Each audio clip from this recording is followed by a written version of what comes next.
Chapter 1. Invasion. The setting sun cast a warm, golden glow on the serene landscape of a quaint village where Xavier was hard at work in the backyard of his home. The sunlight shone on his athletic physique, and his pristine white shirt was now soiled and crumpled, though it did little to hide his broad shoulders and strong arms as he pulled out the unwanted weed, plucking off the pesky intruders with ease. Sweat beads glistened on his broad torso, and his sandy brown hair looked golden as he knelt on the ground, the contours of his muscles accentuated with every tug. Hands smeared with dirt and sweat drenching his back, the young man continued to shovel the dirt away, trying to dig through the dense root network of a plant that had shot up in the last few weeks. "This is not how I imagined spending my break," he sighed, looking up at the disappearing sun while wiping the sweat off his forehead. "Xavier, I need you for a moment," a hoarse voice rang through the backyard quickly. "If possible." Xavier stopped in his tracks. The shovel slumped to the ground, and he looked around. Knowing very well what the matter of urgency might be, he could only shake his head. "Again? Mo. I'm not even done here. Xavier, you won't be able to protect your father today." The high-pitched voice of his mother followed soon after. "Can you believe what nonsense he bought again?" "Don't tell me." Xavier sighed deeply. He could guess what his father must have done to enrage his mother like that. It was not hard to anger her, but his father was a professional nonetheless. He was as experienced at angering his wife as purchasing deadly weapons for an exorbitant price.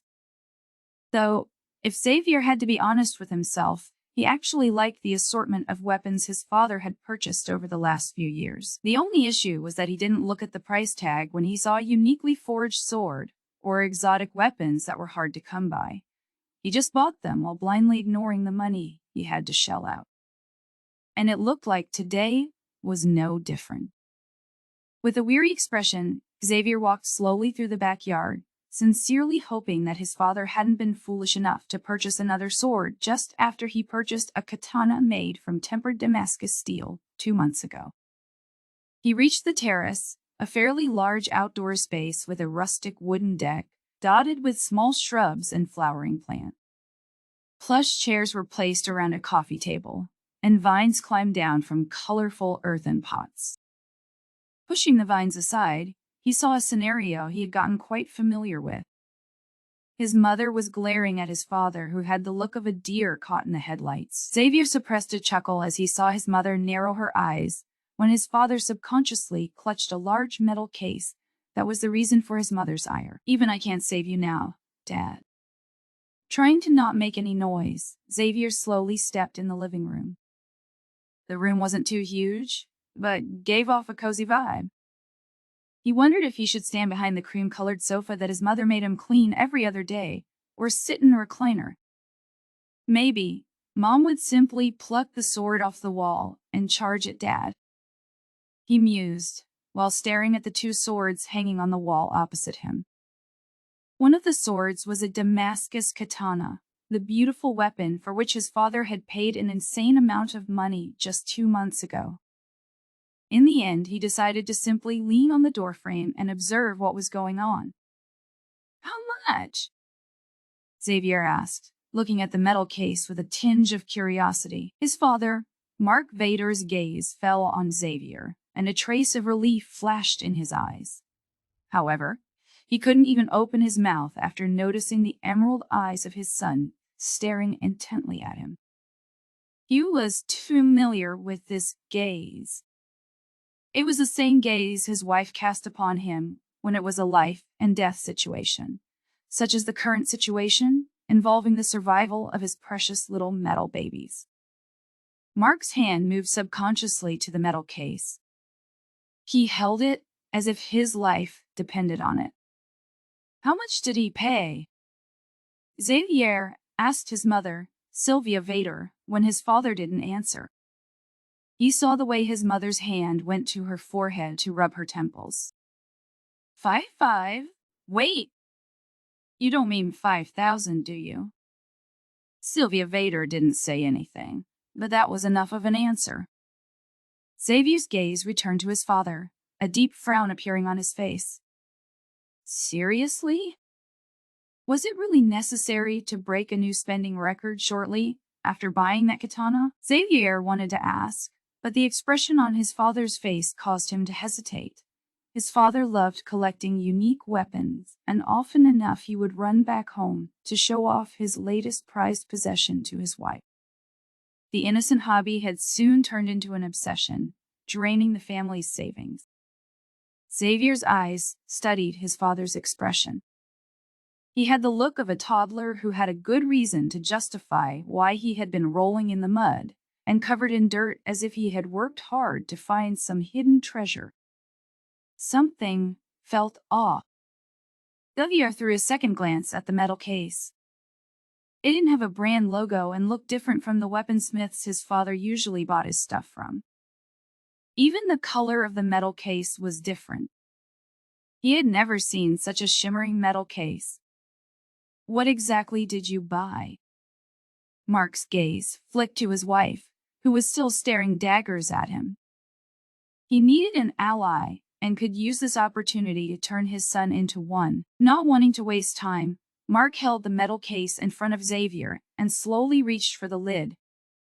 The small metal case was obsidian black and had a smooth, polished surface that opened with a soft click. Nestled in plush red velvet was a dagger set unlike anything Xavier had seen before. It was a pair of two identical daggers, both with a greenish tint to it. The blade was thin and razor-sharp, while the hilt seemed to be made of high-quality leather.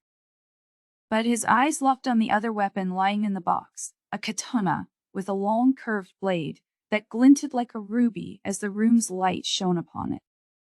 Subtle, decorative minutiae adorned its hilt, while the hamon ran along the blade's edge, displaying superior craftsmanship.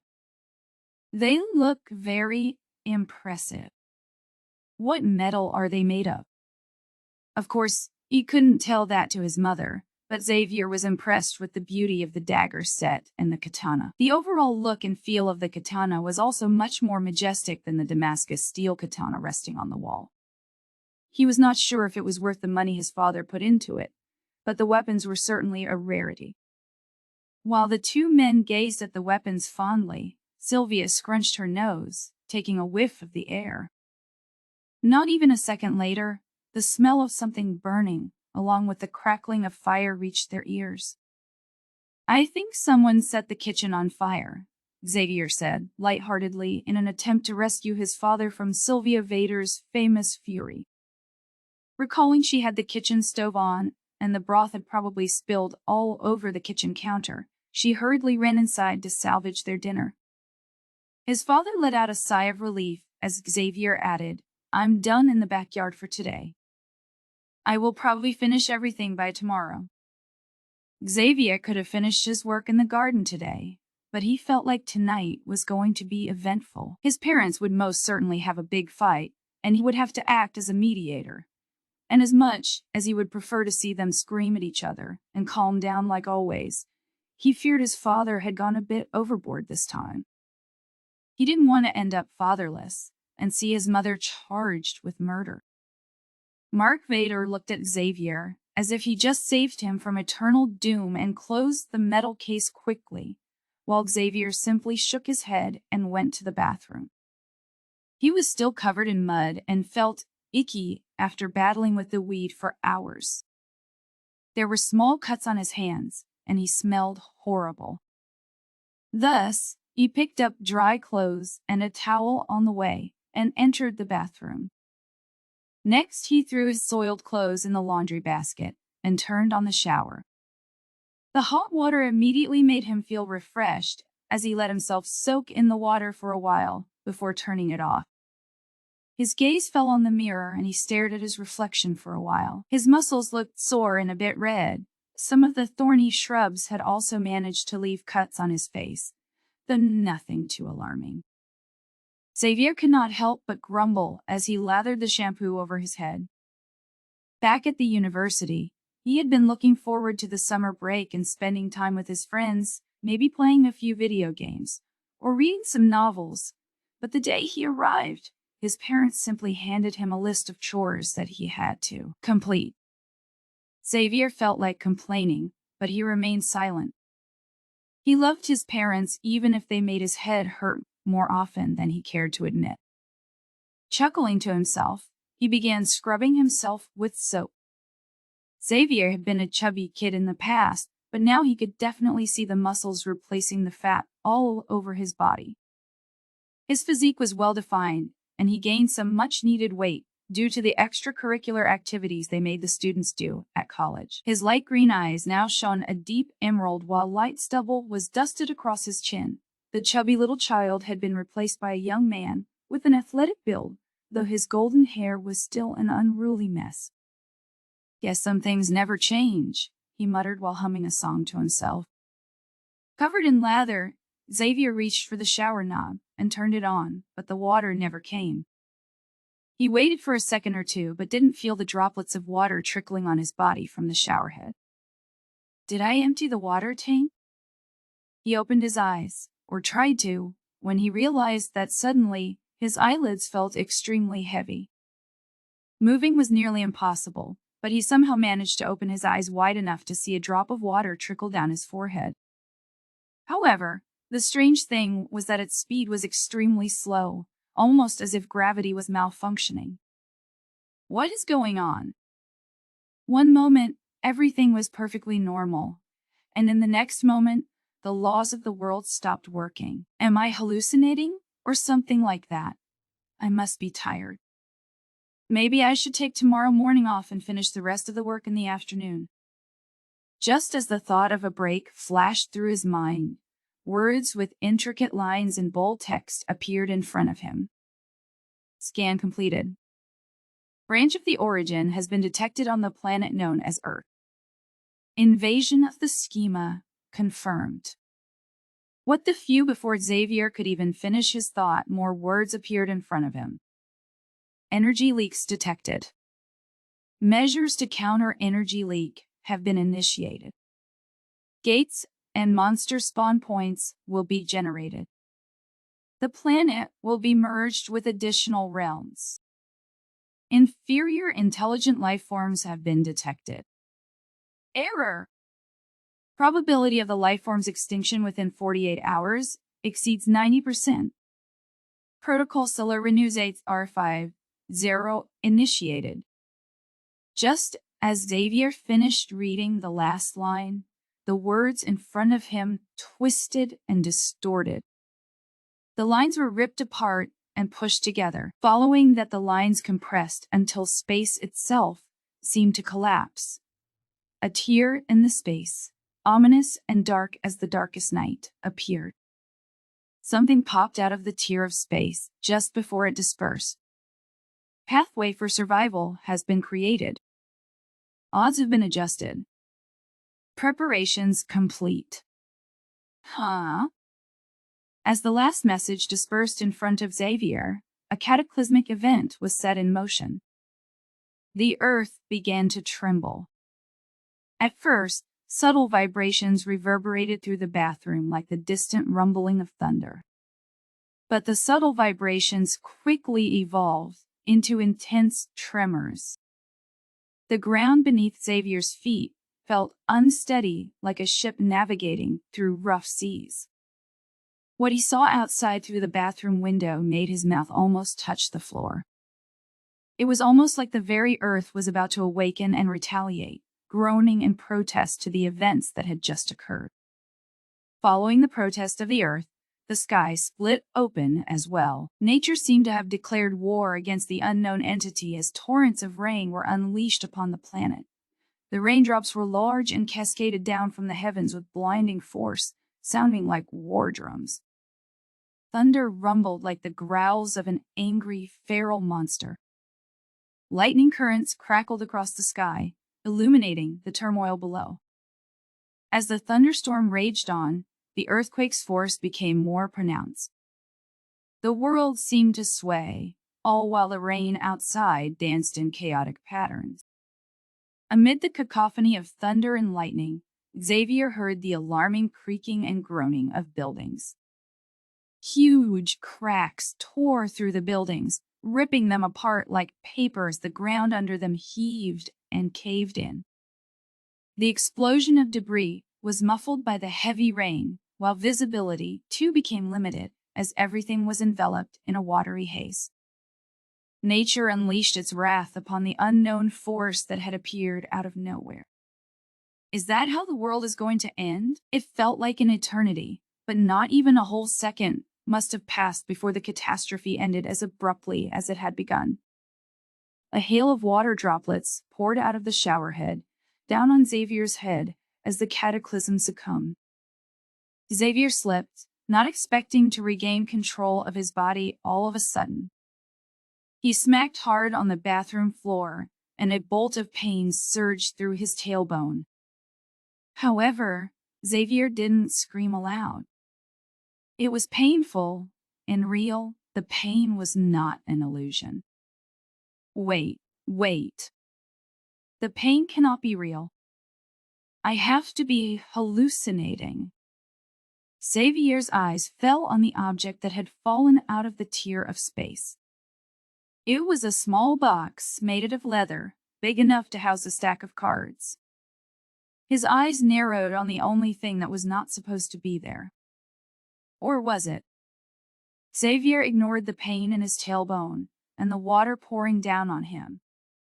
He stared intently at the box, without moving for a few seconds, before he finally picked it up. The leather felt slightly rough due to its coarse texture. It was dark brownish and bore scars and blemishes. One way or another, the leather box was real and certainly not an illusion. I've definitely gone insane. But he wasn't dreaming, and this was not an illusion either. No. The world's probably gone batshit crazy. Chapter 2. Card deck. For a long time, Xavier sat cross-legged on the bathroom floor, trying to digest the fact that something about the world had changed. No, not just changed, but turned upside down. He could still feel the goosebumps on his skin as he recalled the events he had witnessed through the bathroom window. His body gave an involuntary shudder, and he tried to forget the scene that seemed to have imprinted itself in his brain. The water trickling down the shower didn't do anything to help either. He slowly raised his hand, holding the leather box to bring it to eye level. Though he held it at an arm's length, afraid that something might pop out and lunge at him. Did aliens invade our planet? The leather box looked like a foreign object. For all he knew, it definitely was. The water was trickling down the shower head, flowing down his hair and body in rivulets, making him shiver. Suddenly, he felt something strange. An unfamiliar sensation spread through his body. He narrowed his eyes. For a moment, he thought that the cold water coupled with his nervousness made him feel funny. But then he realized the source of the sensation did not originate from inside him. No, it was the box. Xavier stared at the box intently, trying to understand what was going on. All of this was beyond his wildest imagination. It made him feel both nervous, excited, and frightened. Where did this box come from? He wondered as he felt the unfamiliar sensation traveling towards his body through his open palm in which the box was resting.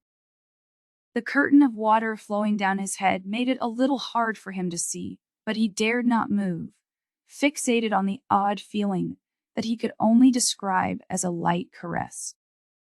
With the tick of time, it slowly grew heavier and more pronounced, but something told him that it wasn't trying to harm him. Xavier was not sure how he felt so sure about it, but he decided to trust the feeling. Seconds turned to minutes as the feeling slowly intensified. He could feel something coursing through his arm, traveling towards his chest. He let it take its time before it finally reached his chest, and he waited breathlessly. And continued to wait. Nothing happened at first, and then Xavier let out a scream that was muffled by the water flowing down his head as he felt his bones and muscles suddenly grow stiff. Unable to sit straight, even for a second more, he took the support of the wall, got up from the floor, and turned the shower off. Clutching the leather box tightly, he stepped out of the bathroom, or tried to. But his body didn't seem to pay heed to his commands. He barely managed to take a step forward, but the world swayed dangerously in front of him. His vision was reduced to a blur, and only the hazy outlines of the familiar space told him that he was still in his home. "Come on, let me know how to walk," he mentally chided himself, and took another step, but the heel of his foot never landed on the floor firmly. Instead, the unknown pressure weighing down on him increased significantly, and he almost crashed into the wall. Holding the wash basin's edge for support, he tried to steady himself and blinked rapidly, but he soon felt a slow warmth spreading through his chest. At first, it made him feel nice as he had been sitting in the cold water, but soon the warmth intensified. "Fuck!" he swore as he clutched his chest in a futile attempt to contain the heat. He broke into a sweat as the heat cranked up and his legs caved in. Xavier fell down on all fours and winced as if the heat had turned into raw, liquid fire. His insides felt as if he had been mercilessly shoved into a blast furnace, the pain becoming impossible to bear. Xavier's knees wobbled, and he slumped on the floor, his breathing labored and raspy.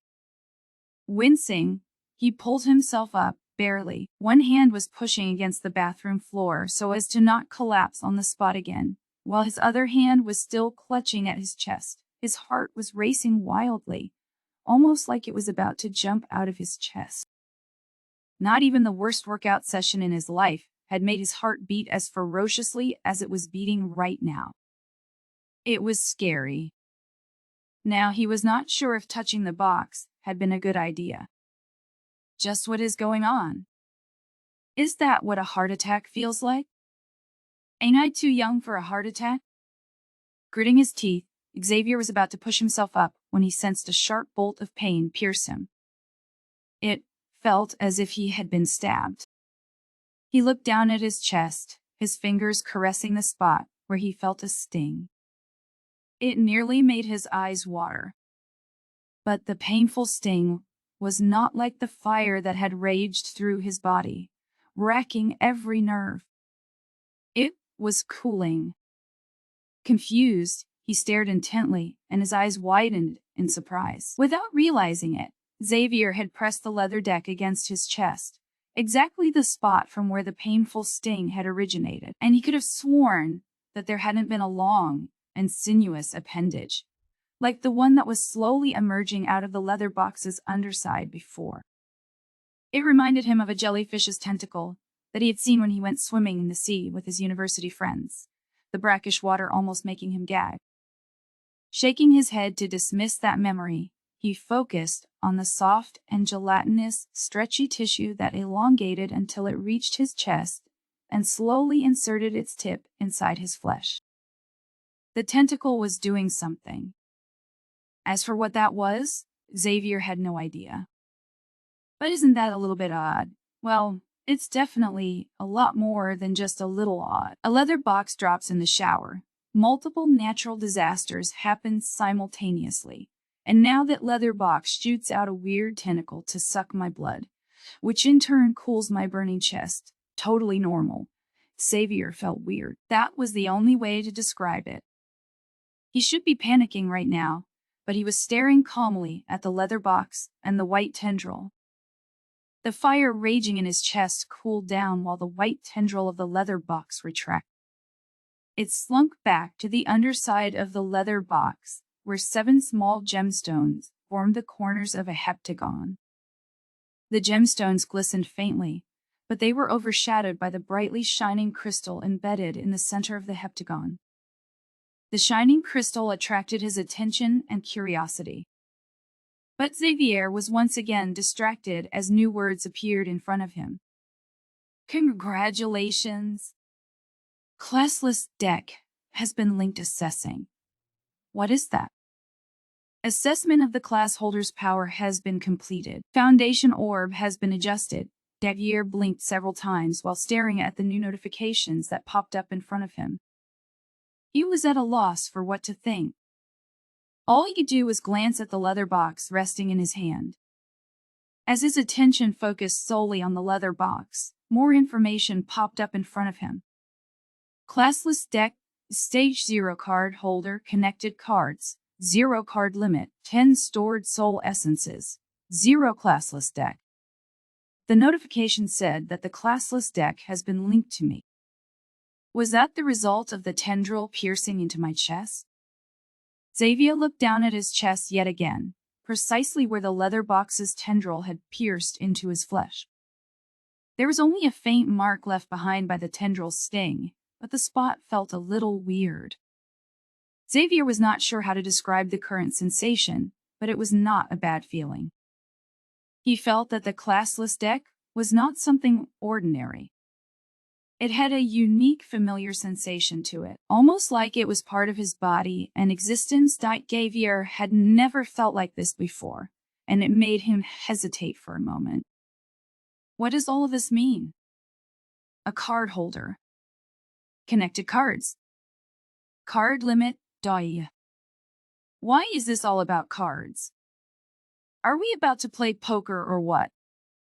Xavier pulled at his hair, feeling utterly bewildered. Despite being at a loss, his attention moved back to the 7 gemstones that formed the heptagon, hoping to obtain some more information. All this talk about cards couldn't be everything. There should be more information to discover. There had to be. Foundation Orb Star of Vitality. Inferior 510 Star of Strength. Inferior 510 Star of Agility. Inferior 510 Star of Dexterity. Inferior 310 Star of Perception. Inferior 310 Star of Energy. Inferior 110 Star of Wisdom. So, inferior 410, the Foundation Orb determines the quality of the card holder's power. Strengthen the 7 Foundation Stars to unleash your potential and transcend all barriers. Xavier waited patiently, unsure if that was all or if there would be more information. Eyes furrowed, he glared intently at the gemstone heptagon on the back of the deck, almost as if commanding it to respond to him, but nothing happened. Is that all I'm getting? So you want to tell me that the world turned into a game? Is that it? Even though Xavier grumbled a lot, the amount of information he obtained in the last minute couldn't be underestimated. He learned a lot about the leather box, the classless deck, that was linked to him. Given the information, the Foundation Orb is like a status sheet that shows my current status, my strength. Each Foundation Star represents one stat. If I ignore the word inferior for the time being, my stats should be quite feasible. I was never bad at school and my physique is pretty good as well. But what about this inferior then? Is the prefix the main stat? Before Xavier realized it, his mind had accepted the happenings of the past few minutes as his new reality. Until proven otherwise, he would consider the classless deck and the information that had popped up in front of him real. Why would Xavier do that? It was pretty simple. The first few messages that emerged out of nowhere spoke about gates and monster spawn point. If all of this was actually real and not just a hyper-realistic illusion, monsters were about to descend onto Earth. Xavier didn't want to be delusional and hold desperately onto his hopes that all of this was a bad dream. He wasn't planning on dying an early, ignorant death. The knowledge gained from too many games and fantasy novels came to his rescue, whispering in his ear to be better. First things first. I should stay calm, gather food, and prepare for the worst case. I have yet to find out what soul essences are and how to procure them. The use of cards is still questionable as well. The same goes for ways to obtain cards. For the time being, everything sounded like a game. However, the pain and the roller coaster of emotions he felt earlier were more than enough to tell that he was wide awake and not caught in a nightmare. The earthquake and torrential rain had been real as well. That was something Xavier reaffirmed with a glance out of the small window in the bathroom. If the catastrophe in motion had been nature's wrath at its peak, the scene greeting him now was one of utter desolation. The raging downpour had subsided, and so had the earthquake, leaving him a clear view of the now quiet but utterly destroyed expanse. Various houses were razed to the ground, and the once giant and lush green trees lay scattered around, uprooted and viciously torn. Debris of the neat little houses dotted the landscape with crumbled walls, and kitchen appliances floating in small muddy puddles. The sky was a meek gray, casting a blanket of despair and gloom all over the planet. His eyes drifted to the garden he had painstakingly cleaned and worked upon. What he saw was a huge crack in place of the patch he had planted new seeds, hoping to see them germinate in a few days. But now cobweb-like cracks were branching out of the huge one and swallowing a huge chunk of their fence. Seeing the destruction outside the house made his heart skip a beat. Somehow, their house, though cracked and their backyard a mess, hadn't collapsed. Unknowingly, he had held his breath for a whole minute, wondering if it was pure luck or if the system had spared his family. And as his lungs started to cry for oxygen, he took a deep breath and tried to calm his nerves. After breathing in and out a few more times, Xavier put on his clothes. He looked at the classless deck and fastened it to his belt without a second thought. I better not lose you.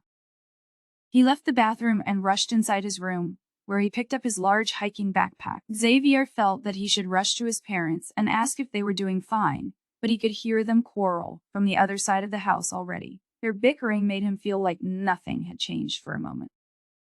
Unfortunately, the topic of his parents' quarrel was not the same as usual. I told you that something like this would happen now or later. My strategy to hoard weapons was extraordinary. I'm a genius, Xavier could hear his father exclaim. Rather than being scared, his father was trying to make it sound like he had been purchasing and stockpiling his weapons for this very scenario. Dear, please don't act like that now, okay? We both, and Xavier, know very well that you are blindly purchasing all these weapons. This nonsense of monsters emerging out of nowhere is nothing but that pure nonsense. What even is this classless deck? I don't understand anything except the fact that you wasted our savings to purchase the shimmering pieces of metal. Xavier pressed his lips together and slowed down in the hallway. Even if hell was about to descend right now, Xavier wanted to avoid his mother's wrath. Not even the cataclysmic event had distracted his mother from continuing to argue with his father. And he knew just the place to focus his attention and slip away from the heated argument. He moved slowly to the door leading into the basement, keeping an eye on his mother. As long as he reached the cellar, he could collect some stuff and put it into the backpack for the worst-case scenario.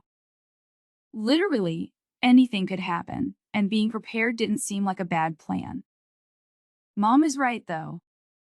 Dad didn't buy his weapons for this situation, but they might be useful, Xavier thought, opening the door to take the stairs to the basement, hoping that the sole receiver of her ire would continue to be his father.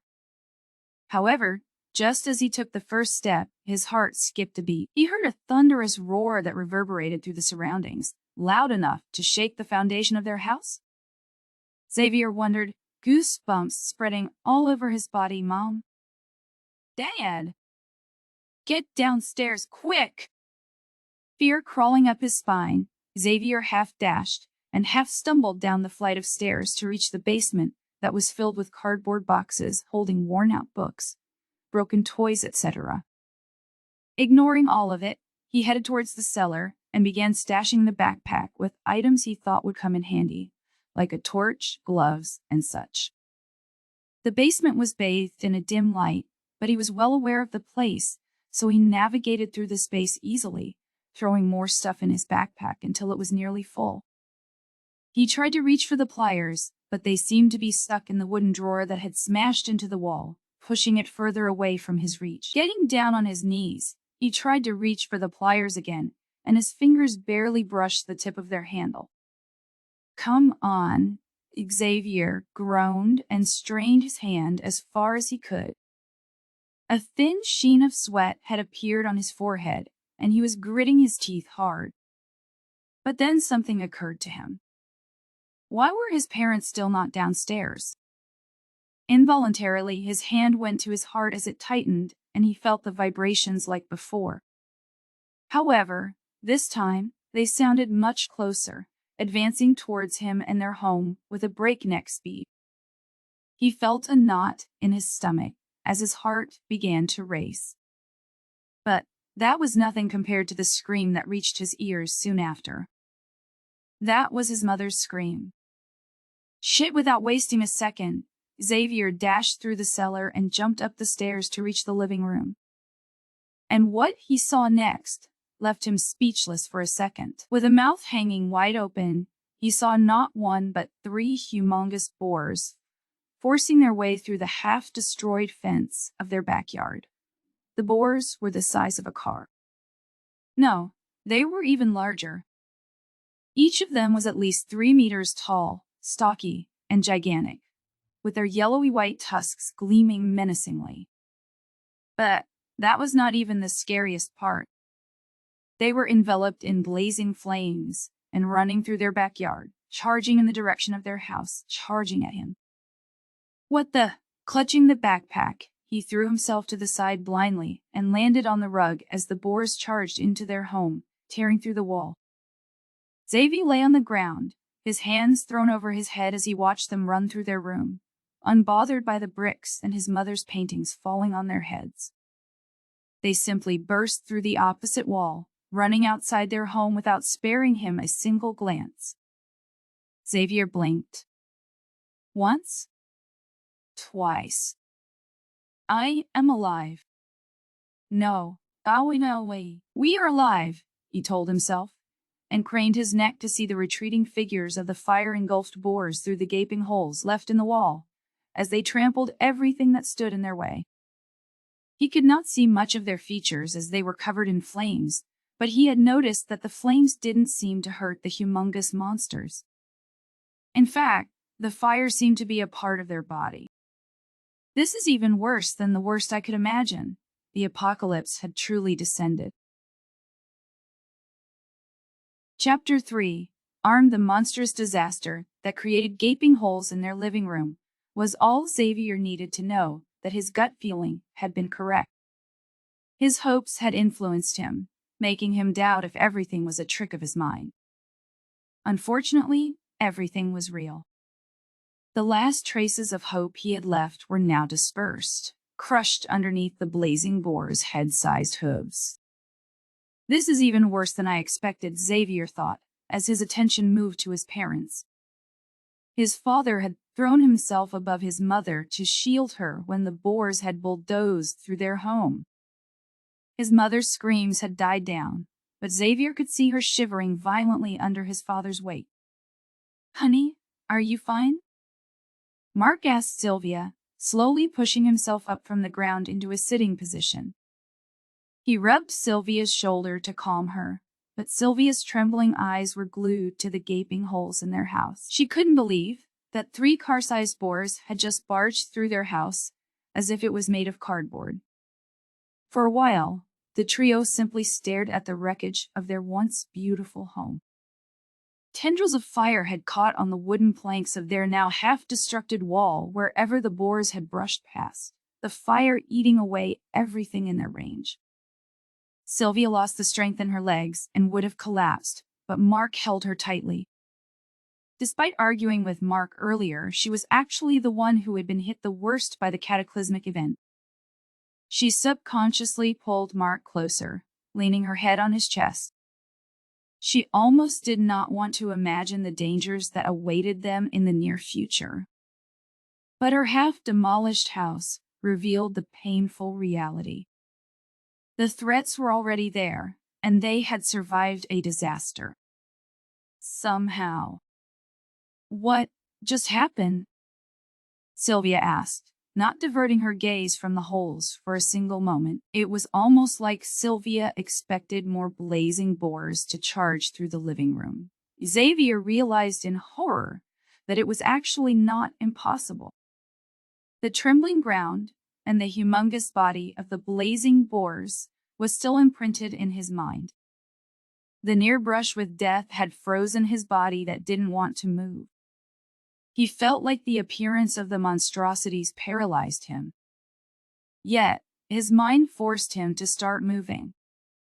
If another boar was about to charge into their home, Xavier wanted to be able to protect himself and his family, even if he doubted that he could harm one of those large blazing boars in any way. If boars are already coated in blazing flames, leaving behind trails of fire, does that mean the boars stupidly ran to a campfire? Though I doubt you can find one big enough to put those 3 boars on fire anywhere nearby. Or do they possess magic? Does magic even exist? Is that a real thing?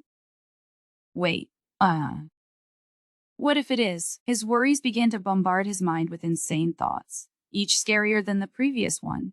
Xavier didn't really want to think about this, but the events of the last few minutes had been enough to tell that anything could happen. Was there even anything that wasn't possible at this point? Xavier wasn't sure about that. His eyes flicked over to his father, who was patting his wife's back with a concerned gaze. He saw the metal box from earlier lying on the ground near them and approached it, each step confident than the one before.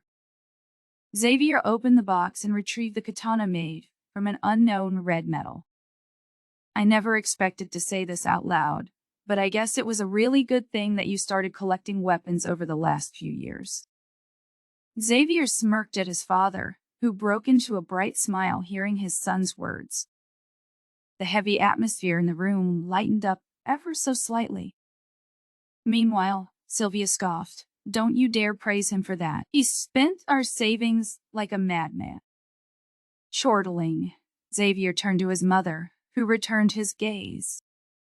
At least, she had stopped looking at the gaping holes in the wall. That was a good start.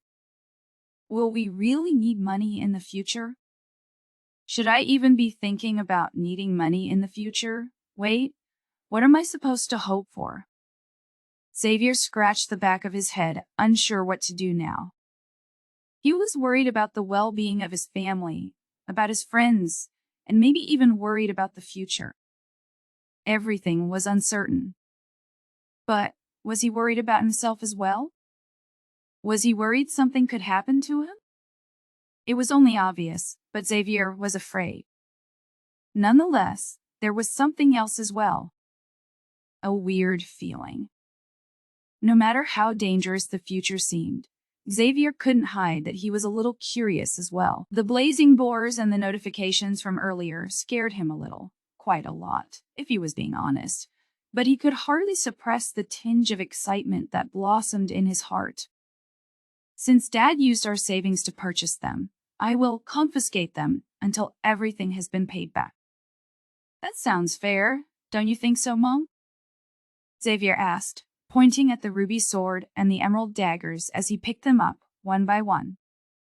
The emerald daggers each had a sheath that Xavier fastened to his belt on the opposite side of the classless deck.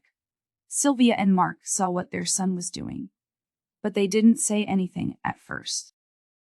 Their eyes were drawn to the leather box. It was the same leather box they had obtained as well. So everyone got one of these? Sylvia asked herself. Before she could receive an answer, Sylvia recalled something. My mother! She exclaimed, pulling her smartphone out of her pockets before dialing her mother's number. Xavier was about to find a sheath for the ruby katana when he heard his mother hastily call his grandmother. He had momentarily forgotten about her and his eyes shot wide open. I hope she won't get a heart attack right now. Wait. Will she be able to tolerate the heat in the chest? I hope she can link to the classless deck before it's too late. As the memory of the uncomfortable, searing heat spreading through his chest flashed through his mind once again, Xavier heard something even more unpleasant from his mother's phone. An automated voice responded, "The number you have dialed is currently unavailable. Please try to call again later." Shit, Xavier cursed, only for his father to nod, indeed. That's a big shit. Sylvia glared at the two full-grown children, but didn't say anything. The worry in her heart was too heavy to say anything. Since Xavier's grandmother lived on the other end of the street, it wouldn't take them long to reach her. Her house was located around 300 meters away from theirs. There was only one issue with going out and running to his grandmother. Nobody knew how dangerous it was outside right now. Even the house was not secure anymore, given that a bunch of humongous blazing boars could charge inside as if they were taking a stroll through the wilderness. Xavier wondered what to do next. He couldn't deny that he was a little scared of going outside, but he was not willing to hide behind their sofa in the half-destructed house while his grandmother might be in danger. Even if his grandmother was fine, they couldn't stay in their home too long, either way. Their house was not secure with gaping holes in the living room. If not boars, thieves could definitely enter their house as they please. Sooner or later they had to move and find a secure shelter. Xavier picked up the sheath that belonged to the Damascus katana. He slid the ruby katana inside and was grateful that it fit perfectly. At least, not everything was bad. As long as the katana fit into the sheath, everything would be fine. Or so Xavier hoped. "By the way, what are you trying to do with my treasures? I never allowed you to take them away." "Confiscate my ass!" Mark shouted, approaching Xavier to take back his little treasures. "They're very valuable. Don't fool around with them, and don't break them." Xavier's frown deepened. He stared at his father with an expression that seemed to ask, "Are you fucking serious right now? We're in an apocalypse. Do you want to send your son out without a weapon to defend himself?" Xavier wondered while glaring at his father, not really sure if he wanted to hear the answer. Nonetheless, he couldn't stop himself from giving his father a piece of his mind. Not one, but 3 boars, each 3 meters tall, and enveloped in flames, charged through our living room a few minutes ago. "Are you seriously more concerned about these pieces of metal than your son?" Xavier blurted out, silencing his father in one go. "That's what I thought. You're not thinking about going outside, are you?" Sylvia asked, staring worriedly at her son. She knew that Xavier had always been braver than the two of them, but he was also more reckless and impatient. Sylvia had also witnessed the indominating power of the blazing boars. No matter how brave Xavier was, he couldn't handle these monstrosities on his own. Being brave did not increase his strength all of a sudden, after all. "We will have to leave soon either way. The house is not safe anymore. Not like this." Xavier pointed at the destroyed walls before adding, "Furthermore, I am not sure how Grandma is doing. She might be fine, but the heat I felt when these letters disappeared was far from ordinary. Something was odd about it, and I'm not sure if Grandma picked up the classless deck to solve that issue." Sylvia looked at the classless deck and then back at her son, now that you mentioned it. "I think the heat vanished shortly after the notification about the classless deck being linked appeared," Sylvia murmured, trying to make sense of everything. She was worried about her mother on one hand, but she didn't want to send her son outside either. However, going out herself was something neither her husband nor her son would allow. They knew that she was good at hitting them, but that she would not stand a chance in real fights. Xavier and Mark had seen her screaming at the top of her lungs at the sight of worms plenty of times. That was not really something one could consider battle instincts. "All right, I don't think I can convince you to stay here. Just be careful when you go outside. Come right back if something happens." We will wait for you here and hide in the bedroom or something. Don't let anything harm you. Yes, yes. Mom. I will be fine. Don't you worry. It's not the end of the world. At least, not yet. There was no doubt in his mind that the blazing boars were just a glimpse of the real terror that would await them outside. Giving his parents a reassured smile, Xavier slowly took a peek outside through the holes. His gaze followed the imprints left on the ground by the hooves of the boars all the way to the street outside that was littered with chunks of debris and upturned vehicles. His ears twitched when he heard a twig snap. Instinctively, his eyes looked in that direction, while his hand went to the katana. He was about to pull it out when he realized it was not a boar or some other wild animal. They were humans. Are they our neighbors? He wondered, trying to get a good look at them. They seemed to be struggling to walk, and their clothes were covered in dirt. After peering at them intently, he recognized the old lady as Mrs. Lavera, the woman who would always scowl at his cat, claiming that his pet had dug up her flower beds. However, that hardly made sense, since their cat died a few years ago. He disliked the old lady, but not so much to be okay with her roaming around aimlessly on the street. Probably too shocked with what happened. He saw a few more familiar faces and was about to shout at them to warn about the dangers, but then he stopped when a low sound reached his ears. It was much like a growl, a deep, throaty one. It took him a few seconds to realize that the source of noise was none other than the bunch of humans walking around like scavengers. And he nearly stumbled back when Mrs. Livera turned around. Her eyes were glassy and lifeless. It was as if something had sucked the soul from inside of her, leaving an empty shell of a body behind. Sadly, it was not just her. The entire group's movements were erratic and disjointed, as if some unseen force was making their limbs twitch and jerk. It was almost mechanical. It was as if they had turned into something else entirely. He stopped in his tracks and slowly traced his steps back towards his parents. He saw the horrified look on the face of his mother and raised a hand towards his mouth, placing a finger on his lips and signaling her to stay quiet. Apparently they had seen it all too, though her voice barely a whisper. It could not hide the panic evident in her tone. She gasped loudly and pointed at the two moving something. Isn't that Mr. and Mrs. Livera? What happened to them? Chapter 4. Terror after taking a closer look at the two figures moving through the street that was dimly lit by the surrounding streetlights.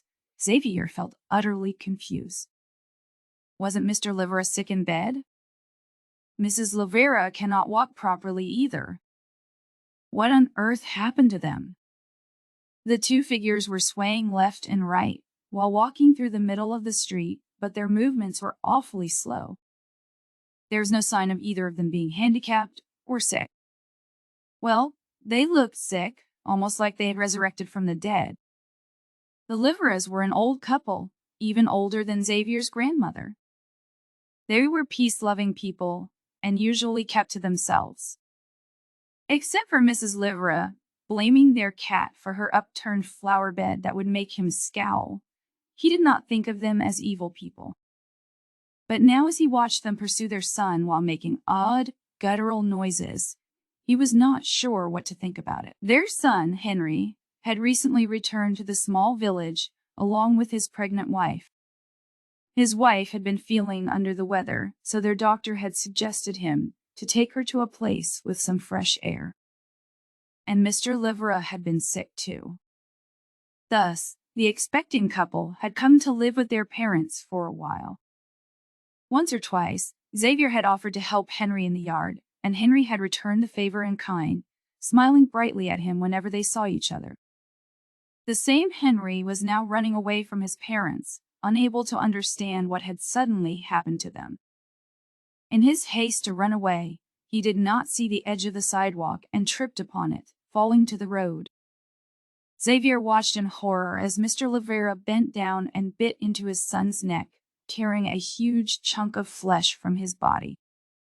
The heart-rending scream that tore through Henry's mouth would haunt him for days. Xavier felt as if his insides had frozen upon seeing how effortlessly Mr. Livera ripped a piece of flesh out of his son's neck. Meanwhile, his mother stared at the horrifying scene in the middle of the street with utter shock. She was too stunned to even scream. But the young Livera could scream, and that he did. His scream reverberated through the street, pained and full of desperation. He had no idea what was going on. How did his father get up from the bed, and why did his father attack him all of a sudden? While bleeding profusely, all the young man could do was cry and hold his father tightly in an attempt to stop him. But the strength in his body was failing him. He knew that he was going to die. But he didn't want to die. He had so much to lose. What would happen to his wife? What about his unborn baby? Henry raised his hand, trying to call for help, but the rapid loss of blood and flesh was too much for his body to bear. Silent tears streamed from his eyes as he waited death to greet him, for the pain to ebb away. Filled with regret, the young man's breathing grew heavier and heavier. At some point, his mother reached him as well. A faint flicker of hope emerged in his eyes. A strangled cry tried to leave his mouth when he saw his mother. Surely, she would help him. That was the reason she had come to him. However, instead of pulling her husband away to help her dear son, Mrs. Livera joined the feast. Her teeth dug deep into her son's flesh, tearing out his skin, muscles, and flesh altogether. Fuck this shit. What is wrong with this world? Somehow, despite the horror and disgust making his skin prickle and his heart beat faster than a racing car, Xavier's eyes stayed fixated on the grisly act of cannibalism. Whether it was because of utter disbelief or some other reason, he couldn't be sure. But the visceral scene had him frozen in a sort of limbo, not allowing him to move or think. He watched as Henry went completely still while his parents kept feasting on his flesh, blood pooling around his now dead and lifeless body. They killed their own son. They're eating him alive. Xavier's chest tightened, and he felt unease clawing at him again. He barely suppressed the urge to throw up right in front of his mother. He paled and continued to stare at the bloody scenery that captivated him and his mother. They were safe in the kitchen for the time being, but the real question was, for how long would they be safe and sound from the danger? His mother closed her eyes, her hands on her ears to drown out the gut-wrenching screams of the poor young man. By the time Xavier calmed down a little, he noticed that the corpse of the Livera's son began to twitch again. He had stopped bleeding, and his parents stepped away as he got up from the ground groggily. This time, however, his parents didn't lunge at him to dig their teeth in his flesh. They did not pay any more attention to their son. Instead, they moved back to the center of the small street and began roaming around aimlessly once again. Did the Liveras turn into zombies? But how did they become zombies then? When? How? Xavier tried to make sense of the situation, but that was easier said than done. The first zombies he saw were old people. Was that of any importance? What if Mr. Livera died, which turned him into a zombie? Maybe it's like the TV shows. Mr. Livera died, turned into a zombie, and bit his wife. But there are no bite or scratch marks on Mrs. Livera. The blood on her belongs to her son. What about the heat I felt before linking with the classless deck? Mom felt the heat as well. What if the heat killed the Livera couple because they were too slow to create a link with the classless deck? Did the heat turn them into zombies? Multiple theories flashed through Xavier's mind, but the heat in his chest seemed like the most plausible theory, even if it sounded ominous. He didn't like the theory, but it didn't sound impossible.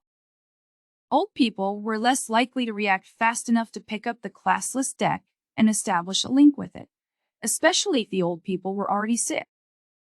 "Grandma!" Xavier blurted out in shock. His grandmother was not in her prime anymore, but she had her good moments. Nonetheless, Xavier couldn't tell if his grandma was fast enough to create a link with the classless deck. Images of her roaming around aimlessly, just like the liver couple, flashed through his mind, and dread filled his heart. Xavier feared he would see her in such a state, but hoped that she was fine. She was a bit stern, and would always try to scold him, but he loved him and could not bear to see her in such a state.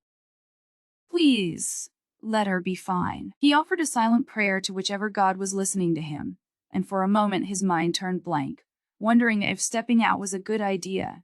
Xavier's mind turned blank, and he hushed away, leaving his mother alone.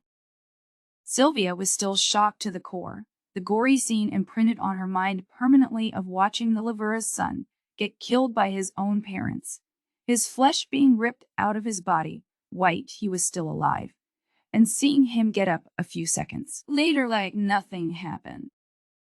It was terrifying.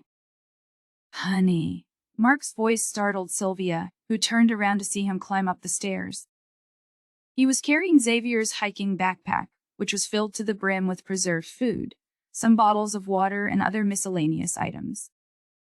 When the three blazing boars arrived, Xavier forgot about the backpack in the cellar. His father picked up the backpack and some other goods that may come in handy soon enough. "Where is Xavier?" "What are you talking about? He is right next to Emmy. Where the hell did he go?"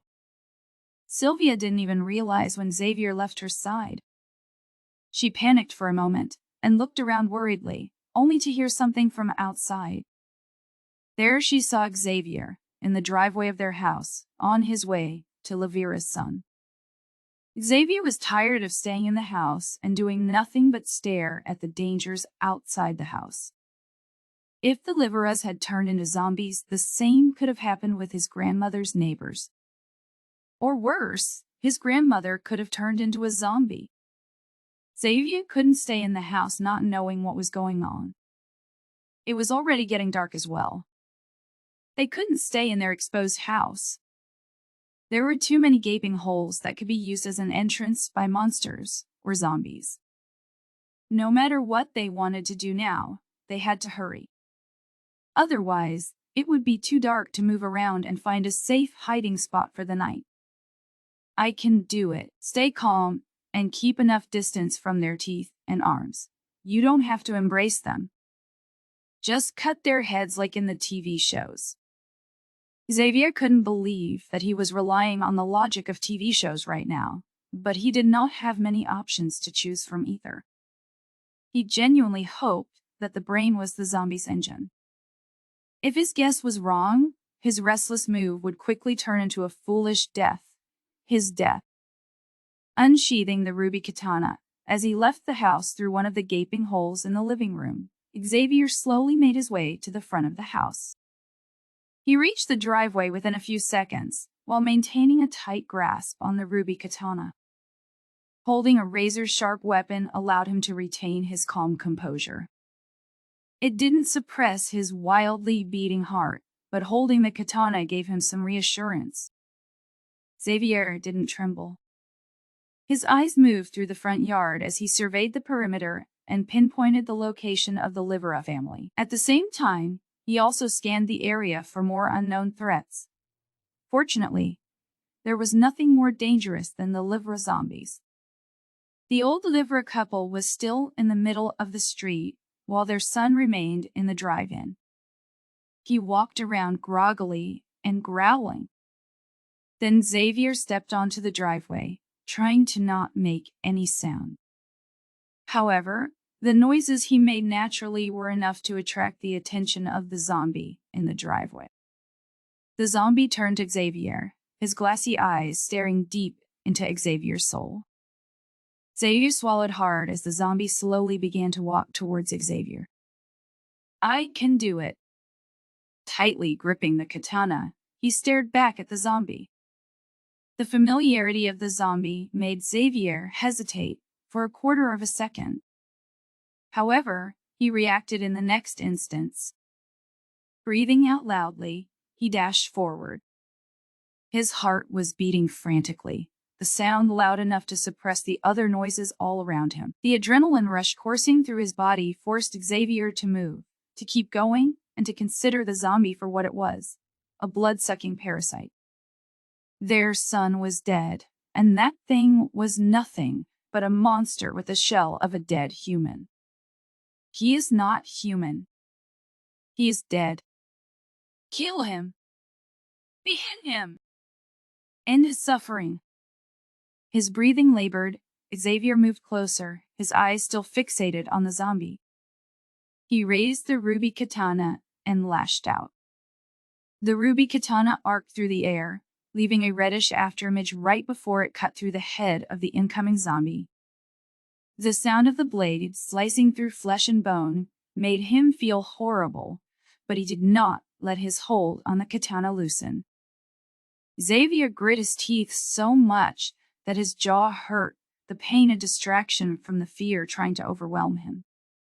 He tried to use every bit of strength inside his body to cut through the zombie's head and sever it in one go. However, the smiling face of Henry flashed before his eyes, of old times when they had shared a laugh.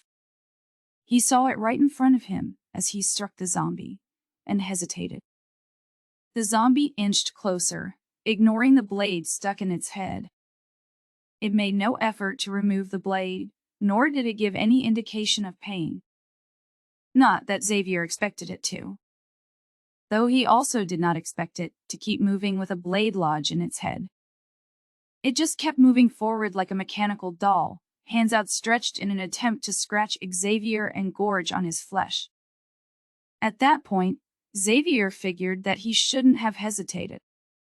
The ounce of hesitation he showed in the face of this monstrosity could lead to his death. It was a grave mistake, a mistake he regretted. All of a sudden, Xavier heard his mother scream. She screamed at the top of her lungs as she witnessed Xavier's struggle against the monster. After seeing what happened to the son of the Liveras, Sylvia didn't want the same to happen to her son. She couldn't watch him die. So she shouted, her voice laced with desperation and worry. Kill that thing! Xavier felt a burst of strength awaken from the depths of his mind. He was not sure if it was his mother's scream that infused him with confidence, or the events of the last few minutes, but he prepared himself to deliver another blow, a killing one this time. Gritting his teeth even harder than before, he closed his fingers upon the hilt of the katana, maintaining an iron grip on it. I cannot afford to hesitate. Not now. Clenching his fists until white was all one could see on his knuckles, Xavier used the last bits of momentum and strength within him to keep going, to move forward and finish his attack. The zombie was just about to reach Xavier with its arms when Xavier groaned out loudly. Suddenly, the ruby blade came down with a breakneck speed and cut through the zombie's skull. Inferior infected has been slain. A2 Soul Essences. Chapter 5. First card. Xavier stared at the zombie, or what the notification deemed to be inferior infected. His breath labored and raspy, as if all the air in the world would not be enough to fill his lungs. The infected skull had been severed in two, which resulted in a sudden stop in the infected's movements.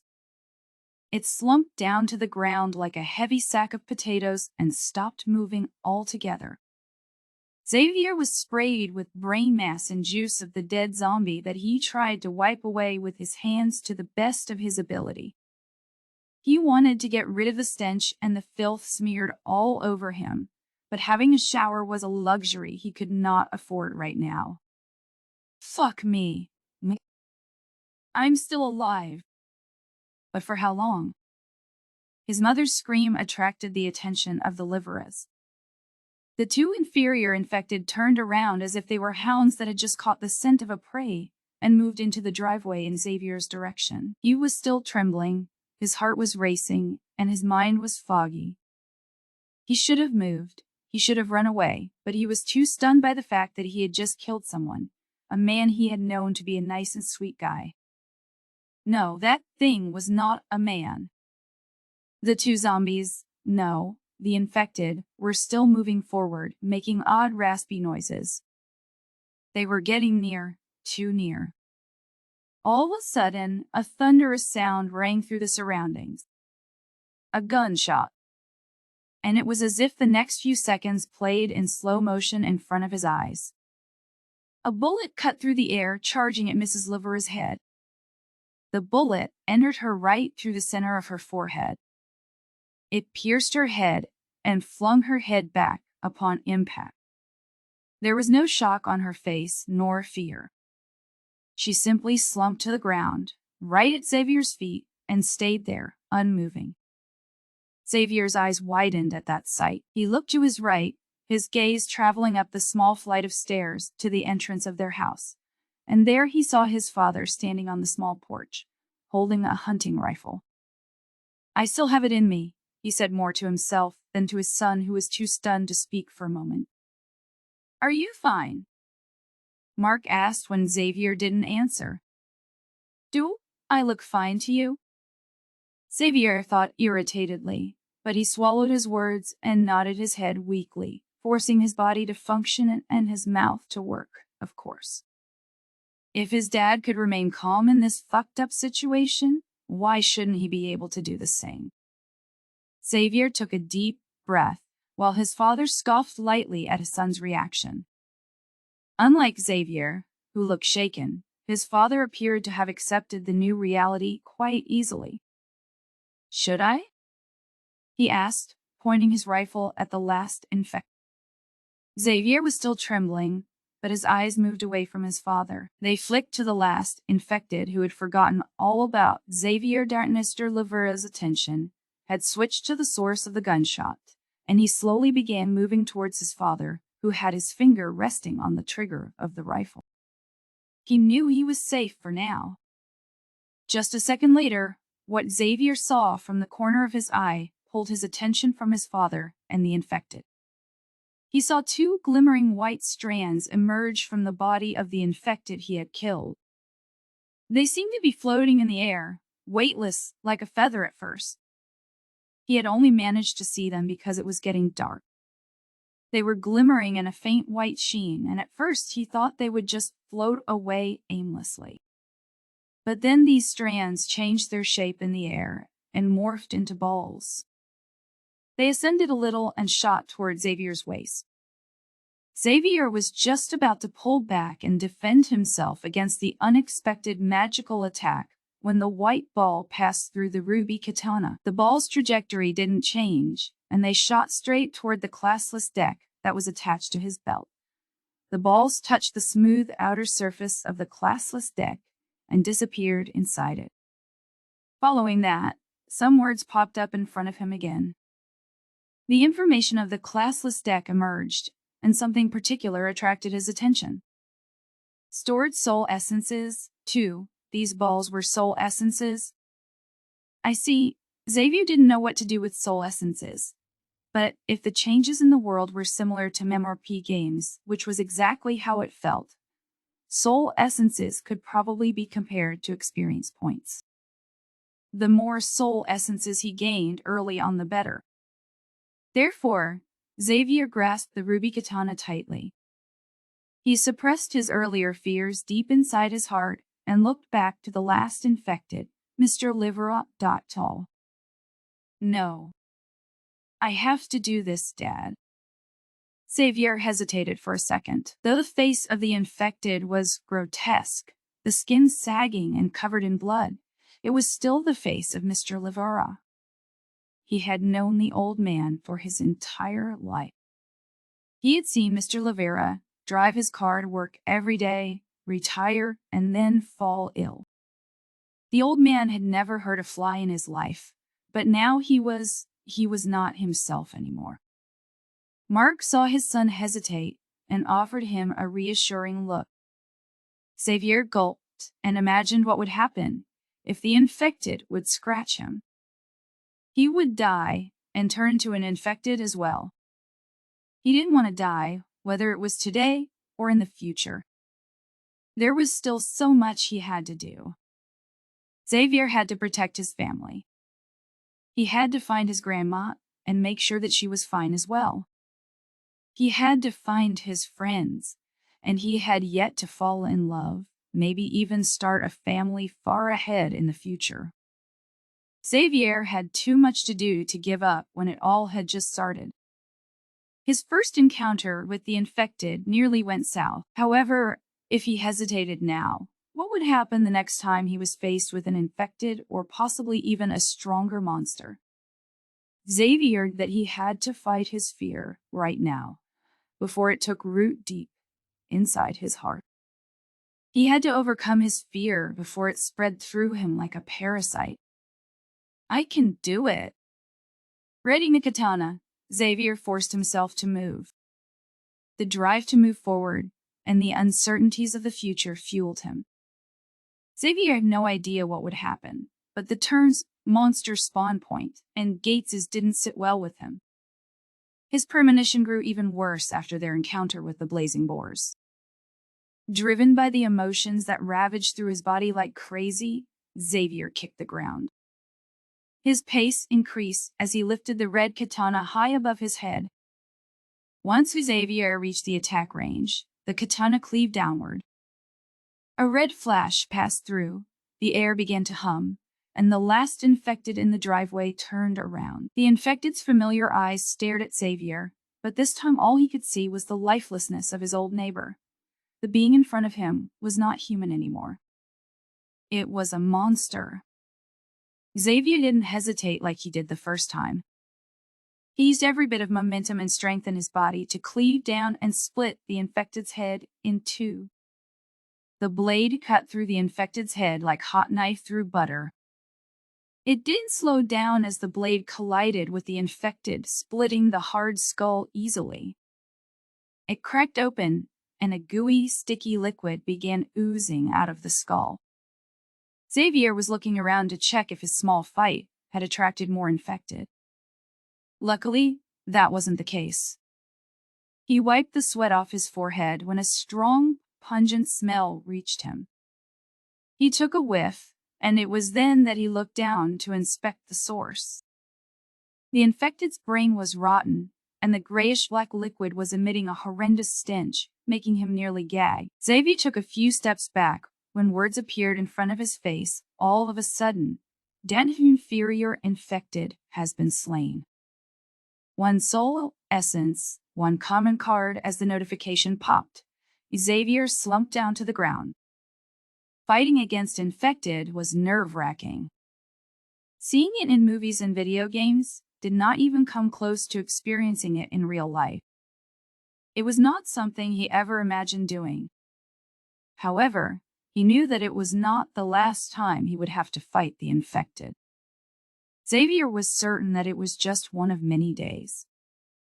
His eyes drifted toward the corpse of the second infected he killed today, and he felt a variety of emotions bombard him. Xavier was filled with uncertainty, relief, and a tinge of pride. He was proud to have killed the infected with his own two hands, and relief that nothing went wrong. As for the uncertainty, Xavier was not sure what was going to happen now. Their village was rather small, but larger villages sat on the outskirts of their small village, only a few kilometers separating them. However, a rather concerning fact about his village was that 70% of the villagers were old people. He had no clue how many of them had survived the earthquake and the painful heat that passed through their body after the messages appeared. Did all of them turn into infected? What about cities? How many people lived in the city? Would all citizens of big cities turn into infected, or would they be able to deal with the infected? There were too many questions and too few answers. All Xavier knew was that he could deal with one inferior infected at a time, and that every kill awarded him with soul essences. After taking a look at the last notification he obtained, Xavier was a little surprised to see that the message was different from the one before. The number of soul essences decreased, but something else had been added. Common card? Wait, monsters drop the cards for decks? One more reason to hunt monsters. Point noted. But where is it? Xavier took a look around the infected's corpse, but he couldn't find the common card. He saw the soul essence ascend from the corpse's body and merge into his classless deck, yet the common card was nowhere to be seen. After searching for the card for a good minute, Xavier finally found it lying next to the infected, beneath a piece of rubble inconspicuously. The card was around the same size as an ordinary poker card. It had a thin white border and a unique figure in the center. Xavier could not quite understand what type of being it was, but he could roughly gauge that the figure was supposed to be dashing forward. The outlines were too blurry to make out the rest of the details. Xavier bent down to pick up the card and inspected it with great interest. Dash common, level 1, 0%, utility active, requires stamina to be used. Effect, increases the user's agility for a short moment. Stamina consumption decreases according to card level. Agility increase according to card level. Duration extends according to card level. Interesting. So, cards are basically skills or abilities. That's pretty similar to games. What a wonder. Xavier was not sure whether he should be surprised or not. However, the fact was that the changes turned Earth into a game-like world.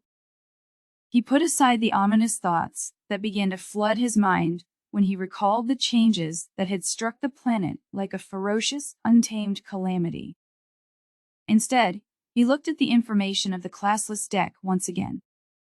Classless deck stage, 0 card holder, connected cards, 0 card limit, 10 stored soul essences, 3. The number of soul essences increased by 1, but the card in his hand was not shown in the connected cards field.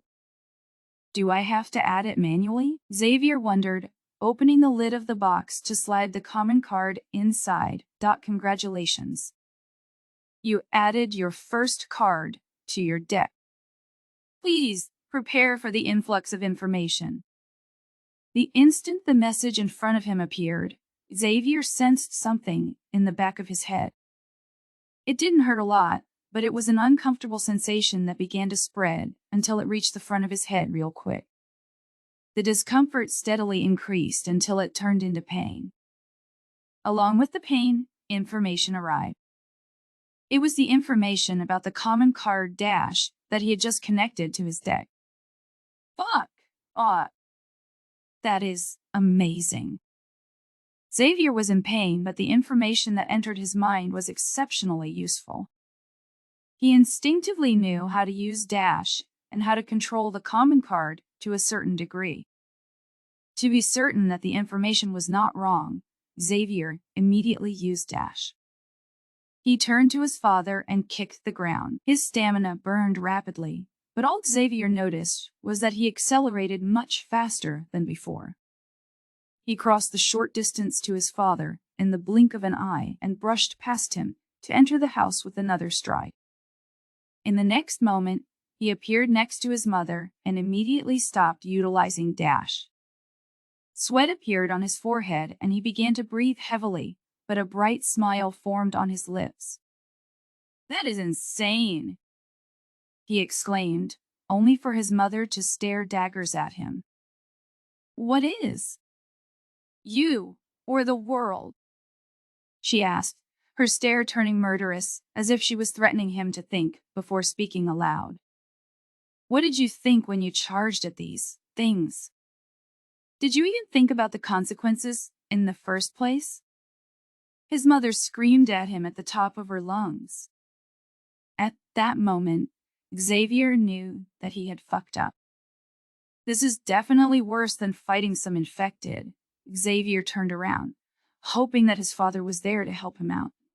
However, Mark took a quick peek inside the living room just to make a tactical retreat when he saw the fury in his wife's eyes. Sorry, but that is your fight. I would rather deal with a few more of those infected. Chapter 6. Power Up. It had been years since Xavier had been scolded that much. His mother didn't hold back and emptied all of her frustration and anxiety, dumping it all on her only child. To her misfortune, Xavier was already trained at enduring his mother's scolding. Her words entered his left ear and they escaped through his right ear without taking a detour through the brain. Of course, Xavier knew that his mother was worried about him and that she wanted the best for him. The only question was if she could really ensure that they would survive in this world after it has gone crazy. The answer was pretty simple. Xavier's mother couldn't promise him anything. She could not even say for sure that they would survive the night. A group of infected might appear at any time and rampage through their home, or whatever was left of it. They had to hunt the infected proactively before they would come to hunt them. That way, their family might be able to survive this disaster together. He felt that the card he obtained by killing the second infected could secure their survival. Somehow. If common cards like Dash exist, there must be more as well. Maybe there are uncommon or rare cards that enhance the cardholder's strength or something like that. A single common card won't be enough to survive against the blazing boars either. But what about a full deck of common cards? Or maybe even a full deck of uncommon cards? The more Xavier thought about it, the more obvious was the advantage of going out to hunt. The stronger he grew, the easier it would be to survive in this godforsaken world. Xavier wouldn't have any issues reaching his grandma either. It was dangerous, but that was the whole point, or so Xavier thought. There wouldn't be any rewards without a certain risk. The higher the risk, the greater the rewards. Rewards? What exactly makes these soul essences so special either way? How can I use them? While pondering about the use of the soul essences, Xavier noticed that the 7 foundation stars and the card within the classless deck began to pulsate faintly. What is going on? Xavier wondered, his fingers lightly brushing over one of the foundation stars. Integrate 1 soul essence into the star of agility. Yes, I guess. Xavier answered with a shrug. The next moment, one of his 3 soul essences was removed, and his star of agility increased from 510 to 610. Interesting. Xavier had barely begun, but grit his teeth all of a sudden as a flood of warmth spread through his body. The warm feeling reached every cell in his body and changed something. At first, Xavier felt a sudden itching sensation beneath his finger. Not even a second later, he felt like his entire body began to itch. The itching was bearable at first, but it quickly grew worse as the sensation intensified. The wave of warmth that spread through him began to slowly penetrate the muscles inside his body, almost like the warmth was trying to enhance his physique. A thin sheen of sweat formed on Xavier's forehead, and his body's temperature increased. Sylvia noticed that something was wrong with her son, so she stopped lecturing him when he gave her no reaction. Worry replaced her anger, and she almost ran towards her dear child to find out what was going on. So hot. Fever? All of a sudden? Was he bitten or scratched? The last bits of her questions were aimed at her husband, who peeked into the living room again. He smiled warily at first, but it disappeared when his gaze fell on Xavier. He rushed to his son worriedly, while responding to his wife, he was neither bitten nor scratched. I am sure of that. I am fine. I just increased my star of agility with a soul essence. Xavier finally responded, and his tired yet excited voice reached his parent. The warmth that had spread through him dispersed as quickly as it had manifested. Xavier wiped the sweat off his forehead and stretched his body, while Sylvia and Mark exchanged confused glances. But Xavier was only focused on the changes his body had undergone. He was sure something felt a little different compared to before. It was eerie, but his body felt a tad lighter, or did something else change? Unsure how much of a difference adding a soul essence to his star of agility made, Xavier dashed to the opposite end of the living room and returned to the same spot he had been standing a moment ago. His parents eyed him weirdly, but Xavier ignored that. Running around feels a little easier. I might be a bit faster than before as well. Does that mean strengthening the star of agility will increase my movement speed and athleticism? There might be more to it, but integrating a single soul essence into his star of agility wouldn't lead to a tremendous change. His star of agility's quality was inferior after all. The bigger change will probably happen once I add 4 soul essences to the star of agility to fill the bar all the way to 10. How fast will I be then?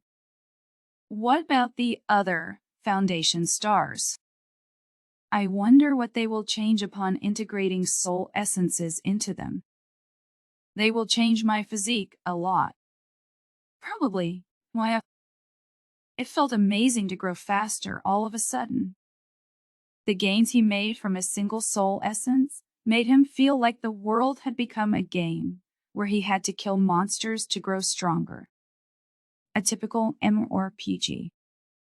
The only problem was that this game was his new reality, and that death was real too. If they were too weak to defeat their enemies, they would die without receiving the option to respawn or resurrect. Xavier swallowed his saliva at the thought of dying. He decided to use the 2 remaining soul essence immediately. This time, Xavier decided to use 1 soul essence on Dash. The common card glimmered faintly when he decided to use his soul essences. That meant he should be able to integrate soul essences into cards as well. Integrate 1 soul essence into the common card Dash. Yin. Go for it. Yes. Proficiency of Dash increased by 2%. Soul essences improve the card's proficiency by 2%. Well, that is a bummer, Xavier murmured before he took a second glance at his common card's information. Dash common, level 1, 2.4%. Utility active requires stamina to be used. Effect, increases the user's agility for a short moment. Stamina consumption decreases according to card level. Agility increases according to card level. Duration extends according to card level. Dashes proficiency increased by 2% by integrating 1 soul essence into it. Yet, using Dash a single time until his stamina had been drained increased the common card's proficiency by 0.4%. Maybe it would be efficient to power level a card with a surplus of soul essences, but I am lacking soul essences, so I might as well improve my card proficiency. Normally, understanding the concept of the soul essences and its uses was already quite pleasant. Taking that into consideration, Xavier spent his last soul essence. He integrated it into the Star of Agility and upgraded it to 710. The warmth returned again. However, this time, the warmth did not target only the muscles in his body. Something else changed as well. The warmth slowly traveled up and penetrated his mind. All of a sudden, Xavier felt like his movements would be smoother and much more refined, meaning that he would turn into a blur over time. It was almost like he learned to run from scratch. That feeling was a little weird, but it was also interesting, almost addictive. What is going on with you, Xavier? Sylvia asked her son again, reaching out for his shoulder to shake her son hard. It had been years since he seemed this absent-minded. Xavier looked at his mother, smiling from ear to ear, I'm not sure. Either I'm going crazy, or we might just have a shot at survival. Sylvia's gaze narrowed, and she looked at him pointedly. Other than worrying about her family, she was able to stay quite calm at this point. Not even the fact that her son beheaded the son of the Liveras and that her husband shot Mrs. Livera ruffled her feathers. All Sylvia knew was that something had changed and that the grotesque beings with the face of the Liveras had been monstrosities. By the way, Dad, did you get any soul essences for killing the infected with your hunting rifle? Xavier asked his father, who sized him up from head to toe for a second before answering. Well, that's quite disappointing, Xavier murmured, to which Mark responded with a heavy sigh. Indeed, I obtained some soul essences by hunting the infected with the katana. I was even rewarded a common card, Xavier revealed excitedly. But his parents looked at him in confusion, so he added, cards seem to be like skills or abilities in games. Let me show you. Saying so, he made them both stand in the center of the room and began to run around the room as fast as he could. That is my normal running speed. But with Dash, Xavier let his actions offer an explanation as he turned into a flash all of a sudden. He had activated Dash. He ran the exact same path as before, but instead of spending a few seconds, Xavier completed the loop in an instant, or so it felt.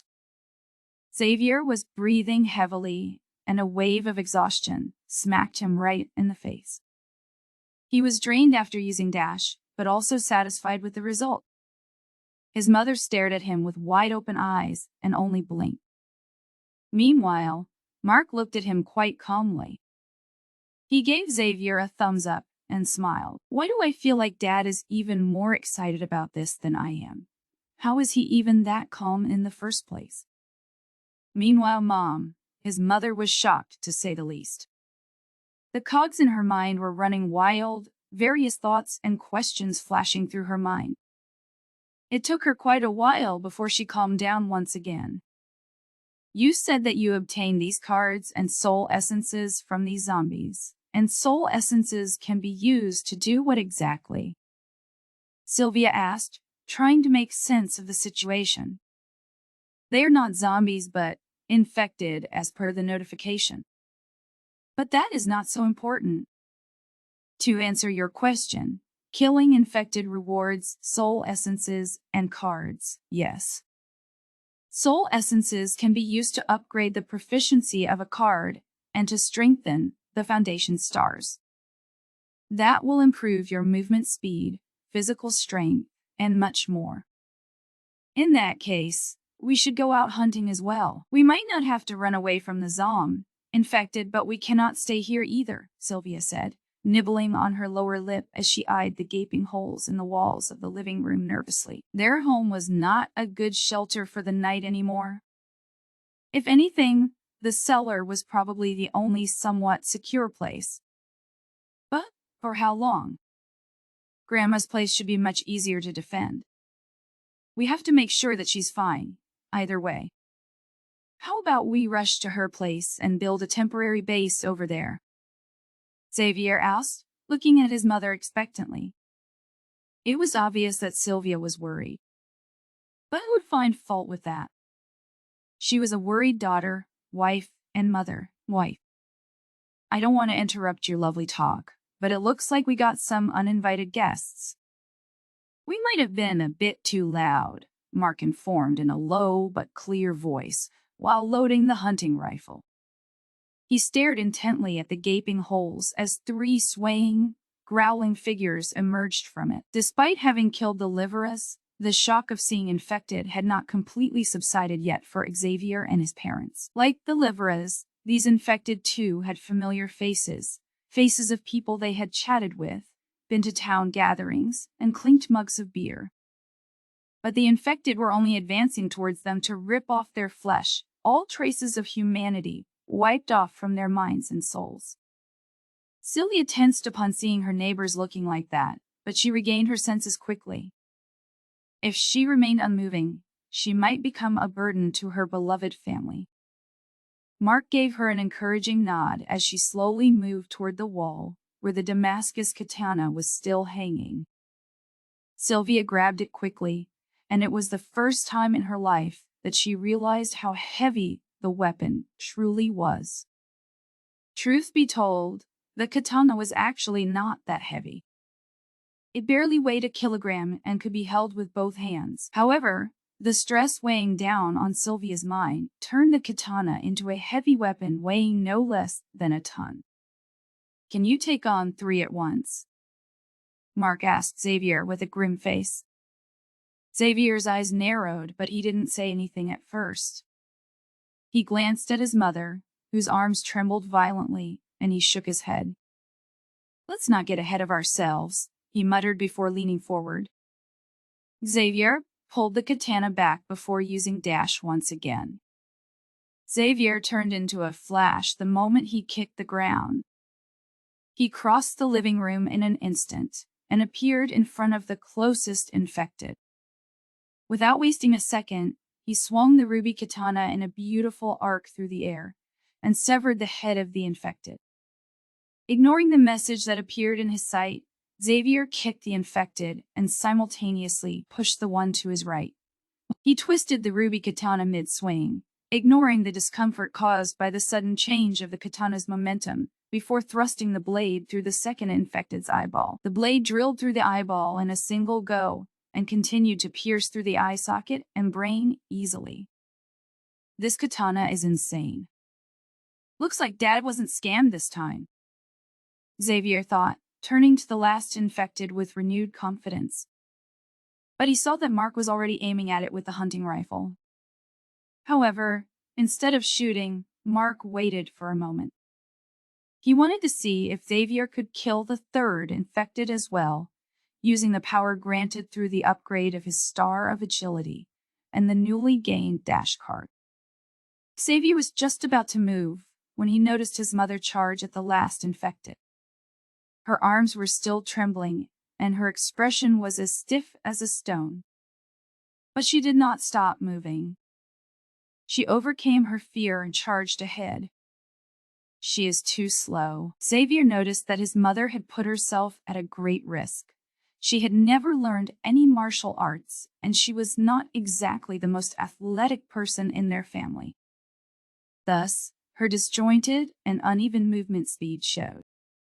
She was just about to slash down with the katana that felt like it weighed a ton when the arms of the infected lunged forward. Her eyes went wide as she saw the black, grimy, and bloodied hands of the infected trying to reach her arm. It was just about to scratch Sylvia when 2 sounds rang through the surroundings simultaneously. First, a gunshot blasted through the infected's right hand, which was torn apart into several pieces, leaving a bleeding stump behind. Second, Xavier appeared next to his mother in an instant, his arm moving smoothly as he brought down his weapon, aiming at the head of the infected's left arm. The next moment, the Damascus steel katana cleaved down, straight into the skull of the last infected. Chapter 7. Movement's inferior infected has been slain. One soul essence inferior, infected, has been slain. One soul essence, one common card shard, a card shard. What is that? Am I playing Lego now? Xavier wondered as he picked up a small snippet of a white card. It looked like it would form the frame of a common card. He brushed his thumb over the smooth, glossy surface and continued to inspect it for a little while. Xavier even held it up and turned it over a few times, wondering if there were any more hidden details to it. But it just looked like an ordinary white piece of a card, probably a corner piece. Common card, shard 110. From the looks of it, card shards could be assembled to form a complete card. That was a little bit different from what Xavier expected to receive as a drop from the infected, but he was not dissatisfied. Receiving something was always better than nothing. Xavier was not sure where to put the card shard, because it could always fall out of his pockets, but he didn't have a much more secure place to store it right now. So he pocketed the card shard before turning to his mother. Sylvia was still staring at the infected she had killed with wide eyes. Her lips trembled in horror due to the danger she had just been in, and her hand holding the katana fell limply to her side, the katana clanging on the wooden floor. She put her hands on her mouth and seemed to sway a bit, but her body calmed down a little. Mark rushed over to his wife to check on her, only to see that her eyes kept darting from the severed head of the infected and a white card that conjured next to the infected. The white card was a common card with a picture that showed a small figure roaring loudly.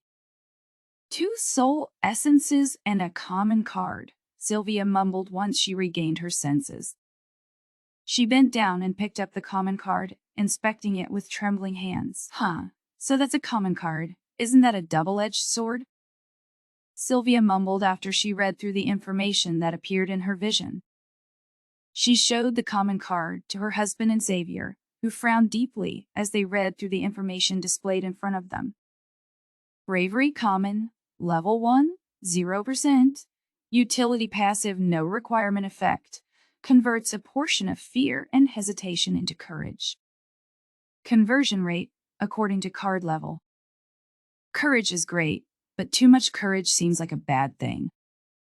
Especially since it turns fear and hesitation into courage.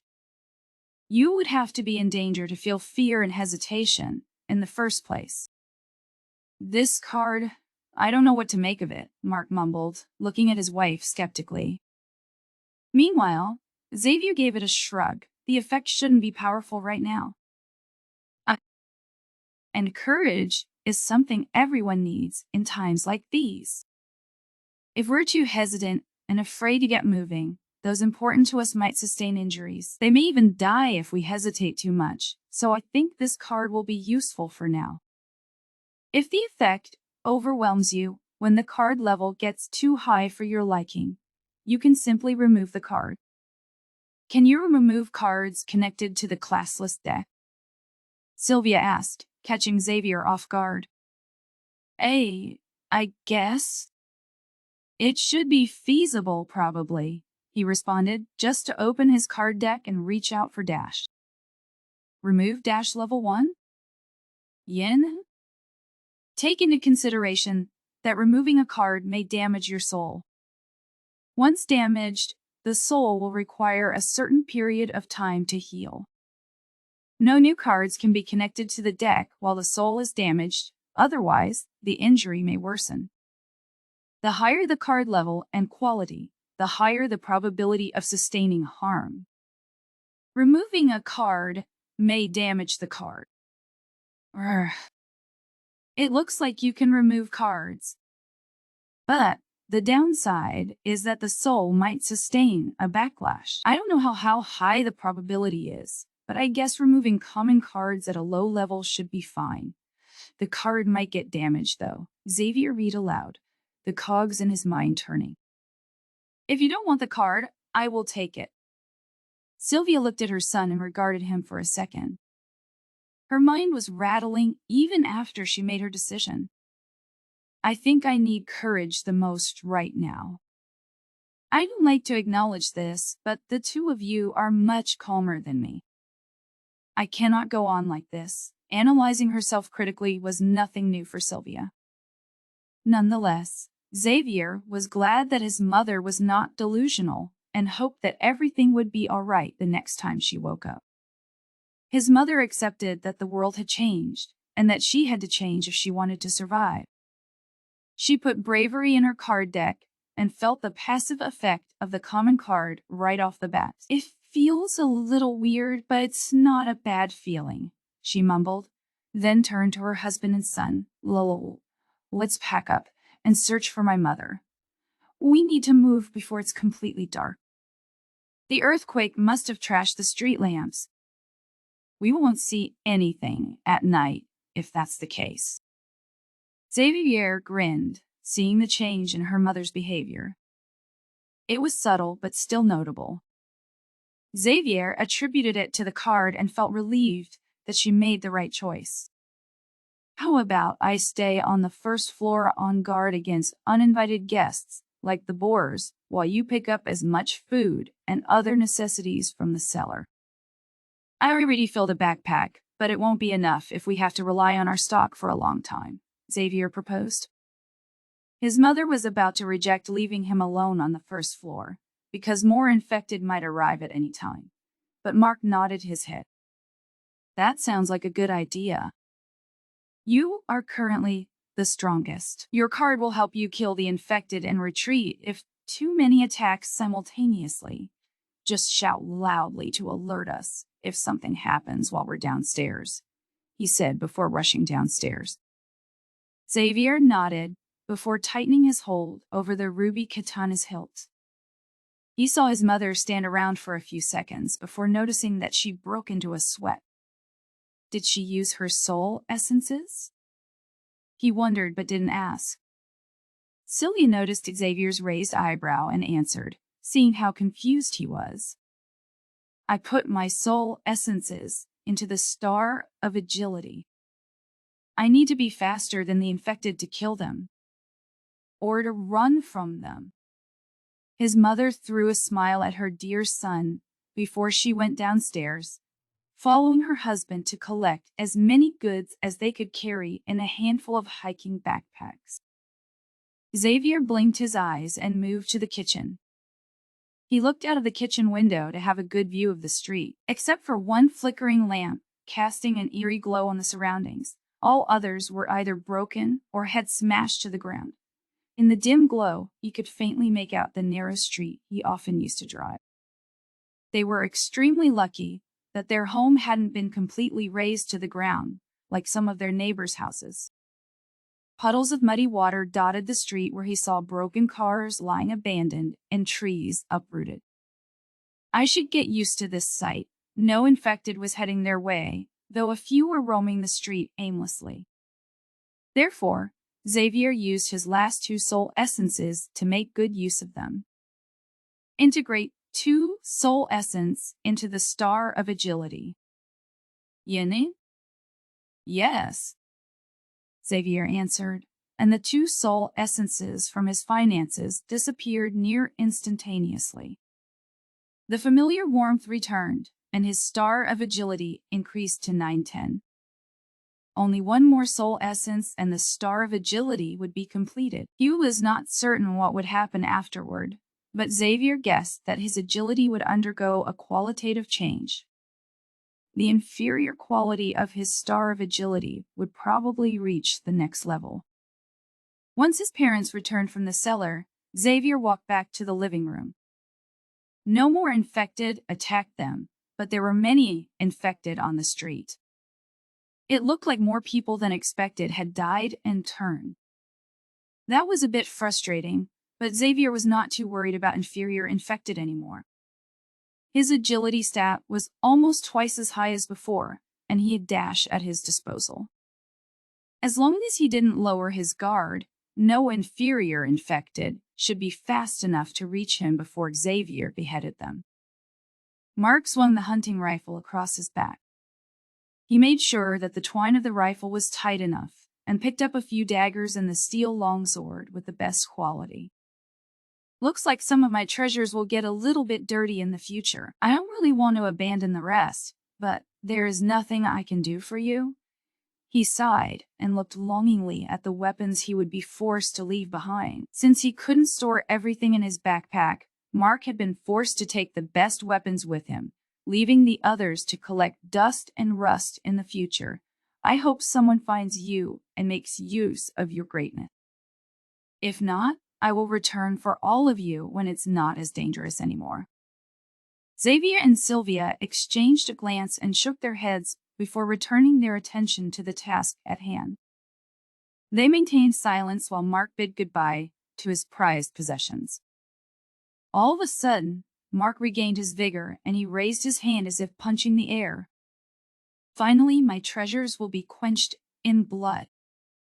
Startled, Xavier looked at his father and was certain that something was wrong with him, but it was not as if that was something new. His father seemed excited about the future, which was enough for his mother to roll her eyes.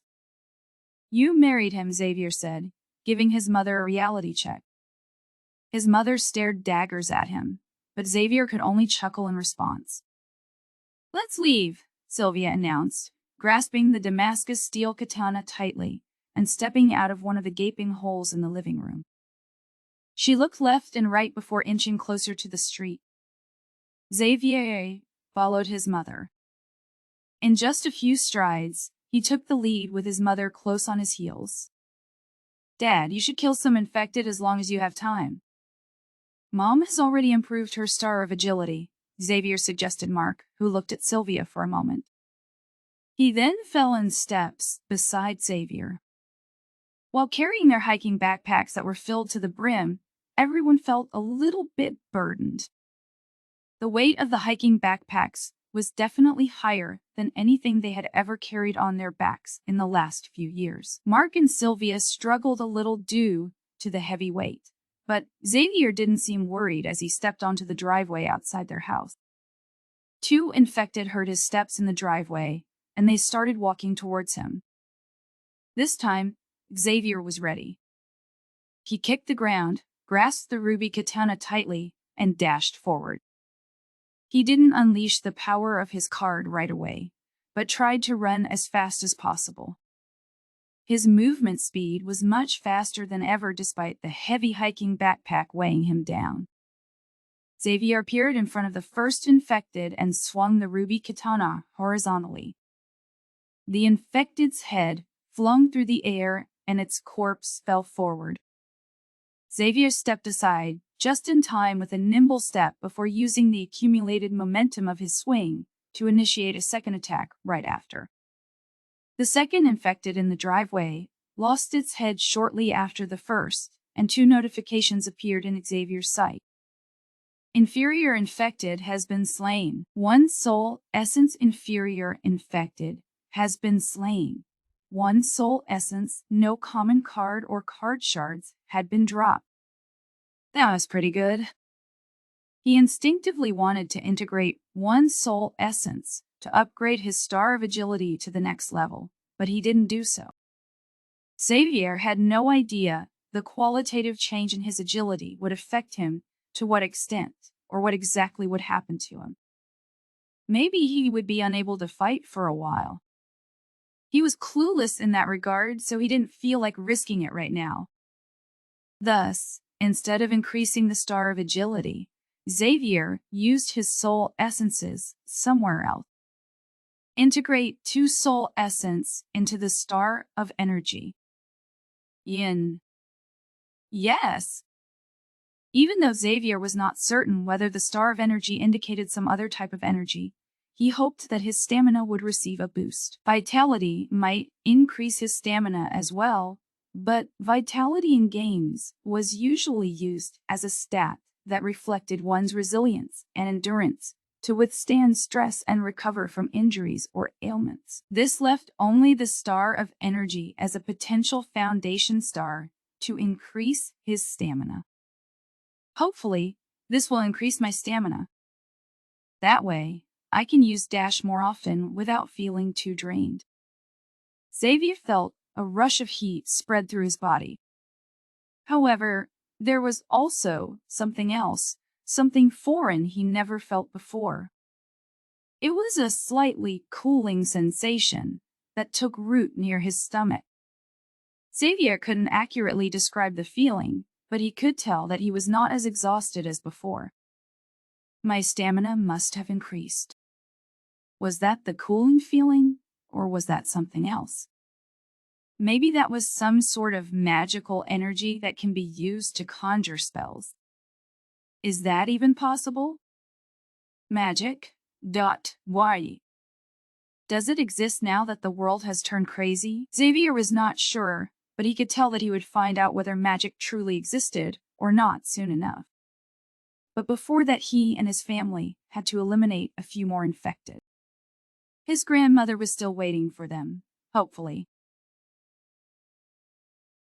Chapter 8. Murder Cat. It was a good thing that Xavier's maternal grandmother lived nearby. If he jogged to her place, it would hardly take a minute. But, of course, that was not possible under the current circumstances. Xavier and his parents didn't want to visit his grandmother with a following of dozens of infected after all. Far more infected than initially expected were roaming through the small street.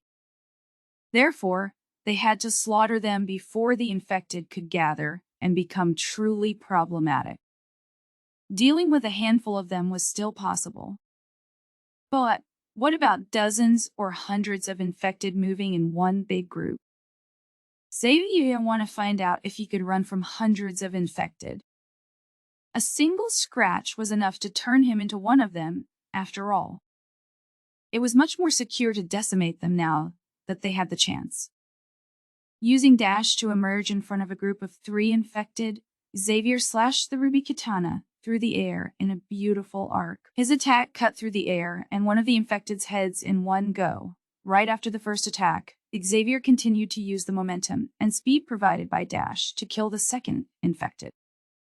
By the time the head of the second infected rolled over the ground, his parents had reached the third infected. I shouldn't keep all of them for myself. It's better if everyone grows stronger. Instead of killing them all selfishly, Xavier chose to let his parents fight the third infected. He wanted to grow stronger, but it wouldn't help anyone if he was extremely powerful, while his parents still struggled to even hold a katana and swing it at the enemy. Xavier wouldn't always be by their side to protect them. They would have to fend for themselves sooner or later, even if Xavier would do his utmost to ensure his parents stay safe. Inferior infected has been slain. One soul essence inferior infected has been slain. G1 common card. Sharding? Why did I not get a soul essence for the second inferior infected? I should have gotten 1 soul essence. Wait. Is it because I'm stronger now?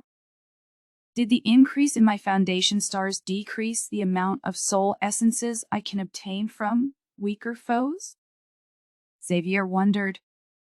If his theory was correct, it would be like an experience drop in games. A level 20 player won't gain much experience for killing a level 1 mob. To gain more experience, points he would have to kill something at or above his level. How annoying. Xavier couldn't prove his theory yet, but it made sense. Killing inferior infected was much easier than before. Therefore, he didn't gain a soul essence from each of them. That was a shame, and also why Xavier fell deep in thoughts.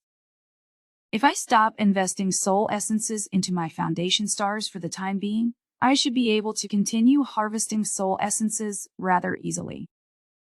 Theoretically, Xavier's plan was good. Practically, it would be problematic once he encountered a foe more powerful than the inferior infected. It would be even worse if a more powerful foe would attack him when he least expected it. As if fate played Xavier like a fool, he saw something out of the corner of his eye. A black shadow flashed through the surroundings, right where his parents were tackling the last inferior infected. Xavier's eyes narrowed, and he used dash a second time to charge ahead, the razor-sharp ruby katana raised high.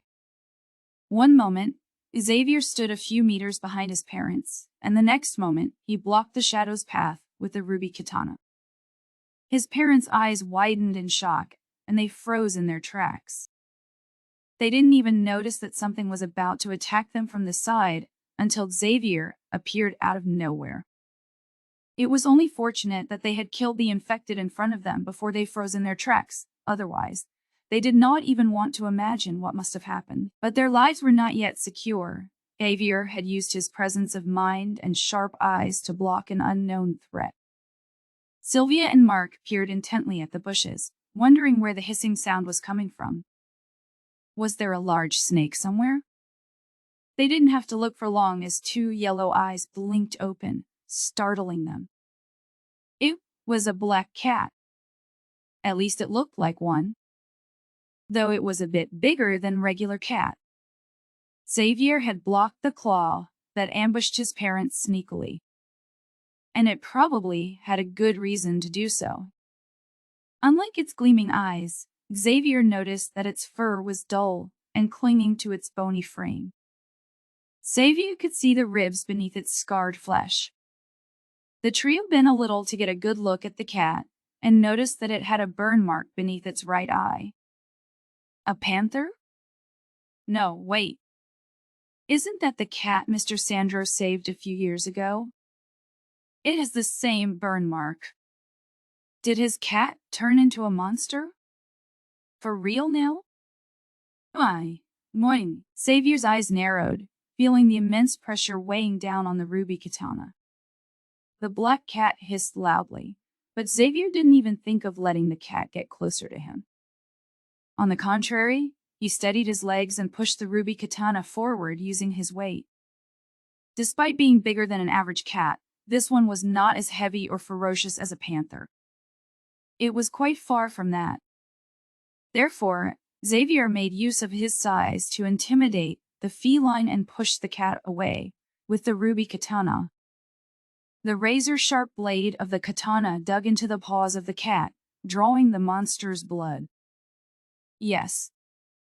Xavier considered the cat a monster.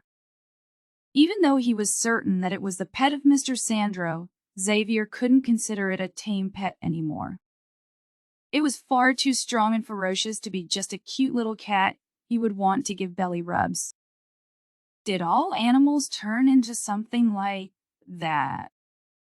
Xavier wondered, feeling extremely exhausted and slow all of a sudden. If all animals had turned into monsters, the inferior infected might be their smallest issue. Their small village was adjacent to 2 different forests that were filled with wildlife. If all animals underwent mutation and became monsters, they would have to deal with far more monstrosities than infected in the near future. Xavier didn't have the luxury to think about this for too long. He was busy dealing with the starving cat monster that landed on the ground before it circled him with great agility. It was nimble and much faster than an ordinary cat. Xavier used dash and shot forward to slice the cat monster apart. Unfortunately, the cat's naturally extraordinary reflexes were displayed. It jumped to the side, easily avoiding the katana slash. Not even a moment later, it jumped at Xavier with its claws extended to tear him apart. "Xavier!"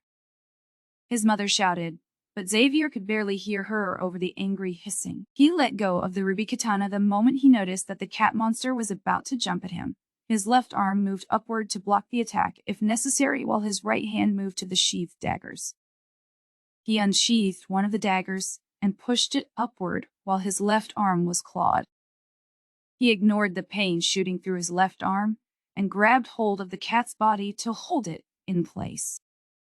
Even if the cat monster would escape him sooner or later by scratching his arm until he lost control of his muscles, Xavier gained a precious moment to pin the monster in one place. That moment was more than enough to pierce the emerald dagger's blade deep into the cat monster's throat. The cat monster hissed in pain and viciously clawed at Xavier's left arm. Forced to let go, all Xavier could do was twist the emerald blade in the cat monster's throat before he let go of the dagger as well. It was only then that he noticed the blood pouring down his left arm. His left arm looked like badly butchered meat, with several deep gashes running down its length. Some scars so deep that he could see the bone underneath. He gingerly supported it with his right arm, holding by the elbow. The adrenaline blocked most of the pain for a moment, but Xavier didn't really want to bleed to death. That was how much blood was pouring out of him at this moment. Integrate one soul essence into the star of vitality. Yin? Fuck, yes. Do it! Xavier bellowed before his eyes moved back to the cat monster. It had slowed down and tried to escape, leaving behind trails of blood. However, Xavier would not allow it to escape, especially not with the emerald dagger still stuck in its throat. He used dash again and pushed ahead. Since the cat monster was injured and its movement restricted with a dagger in its throat, it was slower than Xavier. Therefore, it was a simple task for Xavier to reach the cat monster, get hold of the dagger, and twist it once again before pulling it out with a ripping motion. Right after, Xavier pinned the cat monster to the ground with his right foot and viciously pierced the emerald dagger into the monster's back. The cat monster hissed in misery, its voice much weaker than before. However, Xavier didn't care. He pulled the dagger out and thrust it deep inside the cat monster once again. Only after the monster stopped twitching and went limp on the ground, unmoving and blood pooling around its now dead body, did Xavier pull back. He stared at the grotesque sight in front of him, realizing what he had just done. Xavier felt bile rise in his throat and felt as if he would throw up. He was sprayed with blood and the innards of another monster yet again. However, it was a bit different this time. He felt horribly guilty. Unlike the infected who were basically walking corpses with no emotion or feeling, the cat had been a living, breathing being, and going by its haggard state, it looked starved and hungry. Would I have to kill more such monsters in the future? Why can't I just kill the infected? For a second, he wondered what was truly going on with the world. He was turning into a killer. But then, the rational part of his brain told him that the cat would have killed him if he hadn't. Life had now essentially boiled down to just one thing: survival. And he was glad that he was the one to have survived. But even that feeling didn't last for long. Fucking hell, Xavier cursed, drained of stamina and feeling out of breath. The adrenaline seemed to have subsided and hot, blinding pain suddenly traveled up his arm, every single muscle and nerve screaming in agony. The katana fell from his hand as he stumbled back, reeling from the searing pain spreading through his left arm. The only reason he didn't panic was because he felt the effect of the soul essence he used to strengthen his star of vitality. His vitality increased to 610, which strengthened his body and increased his natural regeneration. This included the regeneration of his stamina as well. Mutated cat has been slain. Yeah, soul essence. One common card shard. Should I be happy about that or complain? Xavier tried to joke, but neither of his parents found it funny. His mother hurried over to him and inspected his left arm. The next moment, she threw her hiking backpack to the ground and hastily rummaged through it.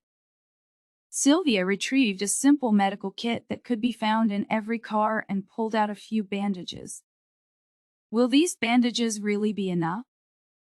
We can just leave it like that. I will heal.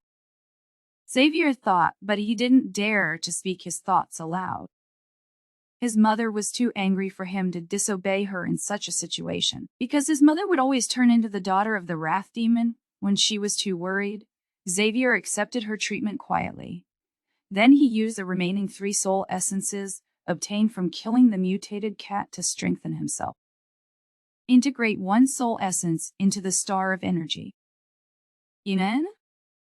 Integrate 2 soul essence into the star of vitality. Inhuman? The star of energy had to be upgraded because strengthening it would fill him with more energy and stamina. Since he was out of stamina after using dash multiple times in a row, Xavier knew that he wouldn't be able to deal with another mutated cat if one were to appear out of nowhere. Meanwhile, the star of vitality was required to heal faster. His left arm couldn't be used to fight for the time being. If anything, he would tear his wounds open after they stopped bleeding just now. Yes, 3 soul essences were used up, increasing Xavier's star of vitality to 810, and his star of energy to 410. The wave of warmth that spread through him in response was uncomfortable, but Xavier ignored it to the best of his ability. He collected the emerald daggers and wiped their blades over the mutated cat's body before he picked up his 3rd common card shard. Right after, he walked towards the ruby katana and nodded weakly. Fortunately, we don't have a zoo nearby. This fucking cat was already enough to deal with. I don't even want to imagine how strong a tiger or lion must be after undergoing mutation. Scary shit. Chapter 9. Dog Chase. While observing their surroundings with great vigilance, Xavier and his parents took in every little harrowing detail of the destruction caused by the earthquake and the blazing boars. Now that they truly stepped out of their home, they could see and experience their new reality, which was staring them in the eye. The only indication that this was their once quiet neighborhood were the familiar houses and street lamps that now stood half destroyed and abandoned after the calamitous event. Seeing everything from the bathroom window was different than being surrounded by rubble and debris. The scent of death was thick in the air, and Sylvia tried hard not to stare at the mangled, half-eaten corpses, rotting and attracting fleas. Xavier looked up at the sky to see the last rays of the sun dip below the horizon, blanketing the world in the night. Even the stars and moon that would otherwise make it feel like a dreamy scene were nothing short of a nightmare, given the visceral carnage all around them. But oddly enough, they had gotten accustomed to it. Humans were resilient, and their exceptional tenacity when it came to adapting to new situations was often surprising. But neither Xavier nor his parents had expected to overcome their fears and accept the world-altering changes to the entire world this fast. Not even a full hour had passed since the world changed, yet they walked through the devastated street and killed infected, as if it was one of the most ordinary things to do. It made them feel weird and uneasy, but there was nothing they could do about it. Their lives would be in even more danger. They decided to deny the reality that had been forced upon them and the rest of humanity. No matter how cruel it was, Xavier and his parents wanted to survive and overcome all ordeals together and survive. As they walked through the streets, they noticed that they had many more infected to deal with. However, this time Sylvia and Mark didn't allow Xavier to rush ahead alone. He was injured and his wound might tear open if he moved hastily. Xavier felt that his parents were a little bit overprotective since he could clearly feel that his wound was healing, but he didn't say anything. His parents were stubborn like bulls once they made up their minds. Furthermore, Xavier knew that his parents had to grow stronger as well. It was better if the three of them grew strong enough to fight together as a team. That way, they might be able to deal with stronger opponents and gain more soul essences and cards while increasing their chances of continued survival. Maybe we'll be able to deal with the blazing boars after fighting the inferior infected and mutated cats a little longer. They might drop cards of better quality, maybe even a fireball spell card, or something like that. That would be quite amazing, Xavier began daydreaming a little as he moved vigilantly through the surroundings. His eyes surveyed the surroundings, and he quickly located not one but 7 inferior infected moving slowly in their direction. To be precise, they were advancing toward him. Xavier had a bad feeling about the number of infected approaching him since he had been injured, but he had yet to confirm one of his theories. He tore the long sleeve of his blood-soaked shirt and crumpled the cloth together to form a ball before he threw it far away in an attempt to distract. Droplets of blood trickled onto the ground, and a few caught a whiff of blood in the air, but the inferior infected focused on the blood-soaked cloth, most of them, at least. Out of 7 inferior infected, 5 moved to the blood-soaked cloth. The remaining 2 continued to move to Xavier, probably because they smelled that the blood drenching Xavier's bandages was fresher. Their senses are pretty high. Earlier, they heard me when I barely made sounds while stepping as well, and they love blood, the fresher the better. That is quite problematic with my injury. Xavier had his eyes glued on the inferior infected while tightly holding onto the ruby katana with his right hand. He didn't want to use his left hand because he knew that hasty movements would tear the wound open, which would then result in more infected taking note of him. Xavier was not too sure how many infected they had to kill to reach their grandmother's house, but it would be better if they could get rid of as many as possible. They wouldn't have to deal with the infected later then, after all. Using dash to gather momentum, Xavier charged ahead. He appeared next to one of the two inferior infected that tried to claw at him. He swung the ruby katana over his head and used as much momentum as possible to amplify the force of his attack. With only one hand pulling down the katana in an overhead strike, Xavier would have doubted that it would be enough to split open an infected's head under normal circumstances. It was otherworldly sharp, the perfect tool to use against the infected and the mutated animals that they would encounter sooner or later. Xavier was not sure how long he would be able to use the ruby katana, but he would make use of it as much as possible. The ruby katana and the emerald dagger set had cost their family a fortune, after all. The ruby katana cleaved through the infected's head like a hot knife cuts through butter. It easily went through, and a notification popped up in front of Xavier. Ignoring the notification, Xavier pushed to the side before changing his trajectory to kick the ground and propel his body to the second infected. He thrust the katana through the infected's glassy eyes, and it easily sliced into the eye socket all the way through the brain in one go. But Xavier noticed soon enough that his breath grew heavy. He figured using dash too many times without proper breaks was not good for his body. Unfortunately, he didn't have much of a choice. All Xavier could do was to use the soul essences he procured to increase the foundation star of energy to increase his stamina. That was not a permanent solution, but it was certainly helpful at this point. Unfortunately, he didn't obtain a single soul essence from killing two inferior infected. Therefore, he had to deal with the next 5 inferior infected with his drained stamina. Just as Xavier thought that the infected were about to attack him, he heard a bark, which was followed by a loud hiss. A large black dog, the size of a wolf, appeared from the other side of the street. It had its teeth bared and was growling angrily, its paws scraping the loose dirt. Its gaze was piercing, and long yellowish-white teeth glinted in the dim light when it opened its large maw to bark again. Its huge ears twitched, and a low, guttural growl left its mouth before it took off in a blur, spraying mud everywhere. Xavier froze for a second, worried that it would charge at him. But the dog was busy pursuing a mutated cat that was injured and running for its life. The mutated cat looked similar to the one he had seen and killed a while ago. However, it seemed that the dog and the cat had been playing this game of chase for a while. Xavier noticed claw marks on the cat's body. They were fresh and blood was oozing out of the wounds. The cat was badly injured and running hither-thither. It noticed Xavier and his parents, but it didn't charge at them.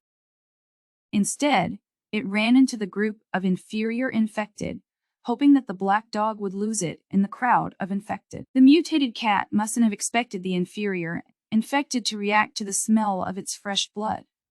They turned around and bent down groggily with the desire to tear the cat apart. The cat hissed pitifully while trying to claw at the inferior infected that had surrounded it. There were too many of them, and the injuries inflicted by the cat didn't seem to stop them. For a second, Xavier almost felt sorry for the cat. No living being deserved to die like that. But then he sternly reminded himself that the world was not the same anymore, and that the lines between rationale and insanity blurred. Suddenly, the black dog jumped on the inferior infected with its claws bared, viciously tearing at their flesh and limbs for trying to snatch its prey. For a while, the only sounds he heard were angry growls and hissing as the dog mercilessly bit into the inferior infected, flinging them around like a ragged doll. Its maw was smeared with blood and innards of the inferior infected that it continued to attack, not giving them a chance to overwhelm it. Xavier swallowed his saliva and grasped the katana with his right hand even tighter. He retreated a few steps and steadied his breath, preparing himself mentally to face the black wolf. He almost mistook the dog for a starving wolf, but quickly noticed the collar around its neck. That was how terrifying the mutated dog looked and fought. The mutated dog tore apart the infected. However, it couldn't get past the skull and squash the infected's brain. The mutated dog didn't seem to know that it had to sever their heads from their shoulders or squash their brains to kill them. It merely tore the infected apart in order to reach the mutated cat that was still trying to escape from the mutated dog's pursuit. The mutated cat is not turning into an infected? Why not? Are animals immune to the infection? It didn't take that long before Henry turned into an infected. Therefore, Xavier expected the mutated cat to turn into a zombie-like cat as well. It had been scratched a few times already. Yet, nothing seemed to happen. The mutated cat escaped the crowd of infected and continued to run away. The black mutated dog noticed that and charged out of the group of 5 infected as well. It had been scratched as well, but the mutated dog didn't care about that, nor did it seem to slow down. It looked at the infected and growled, but didn't attack them anymore. Something was wrong with these infected. The mutated dog couldn't quite understand why they smelled like rotten flesh or how they were still moving despite being torn to pieces. It only understood that it couldn't kill them, so it decided to pursue its earlier prey. The mutated dog looked back and noticed Xavier for the first time. It tilted its head a few times upon seeing someone who didn't smell that horrendous. That was something it was familiar with. The dog barked twice at Xavier before it heard the mutated cat hissing again. Its wild instincts awakened, and it charged at the mutated cat to hunt it down, leaving Xavier staring at it. Does that mean not all mutated animals are violent toward humans? Or is there something else I don't know? Xavier watched the departing mutated dog with conflicted emotions. It was one thing to kill ferocious monsters attacking you. Xavier could do that because he wanted to survive by all means. However, it was a different thing to attack a friendly monster. The mutated dog might not be on his side, but it had been raised by humans before it turned. It was good to see that a powerful wolf-like dog attacked the infected and hunted murderous mutated cats. The world turned into a mess, but seeing that humans' best friend was still on their side was a welcome relief amid the chaos. It was somewhat reassuring, watching the infected that had been torn apart by the mighty mutated dog. Xavier smiled oddly. He raised the ruby katana and cut their heads one by one. As most of them were missing one or both of their legs and arms, the infected could hardly pose a threat to him at this point. Therefore, they were the easiest targets Xavier had dealt with until now. Inferior infected has been slain. Inferior infected has been slain. Inferior infected has been slain. Inferior infected has been slain. Inferior infected has been slain.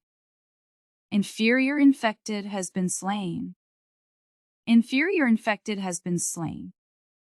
One soul, essence, one common card shard, only 1 out of the 7 infected he had killed dropped a card shard. He obtained a soul essence as well, which quickly disappeared to improve his stamina. Integrate 1 soul essence into the star of energy. Unit? Xavier agreed to the integration of the soul essence with a simple thought, and a wave of warmth and cold spread through him. The cooling sensation accumulated near his stomach, filling him with energy and vigor. The vigor aided his natural regeneration to heal his left arm even faster. The few soul essences he integrated into the star of vitality didn't just increase his natural regeneration by a small bit. It elevated his regeneration drastically.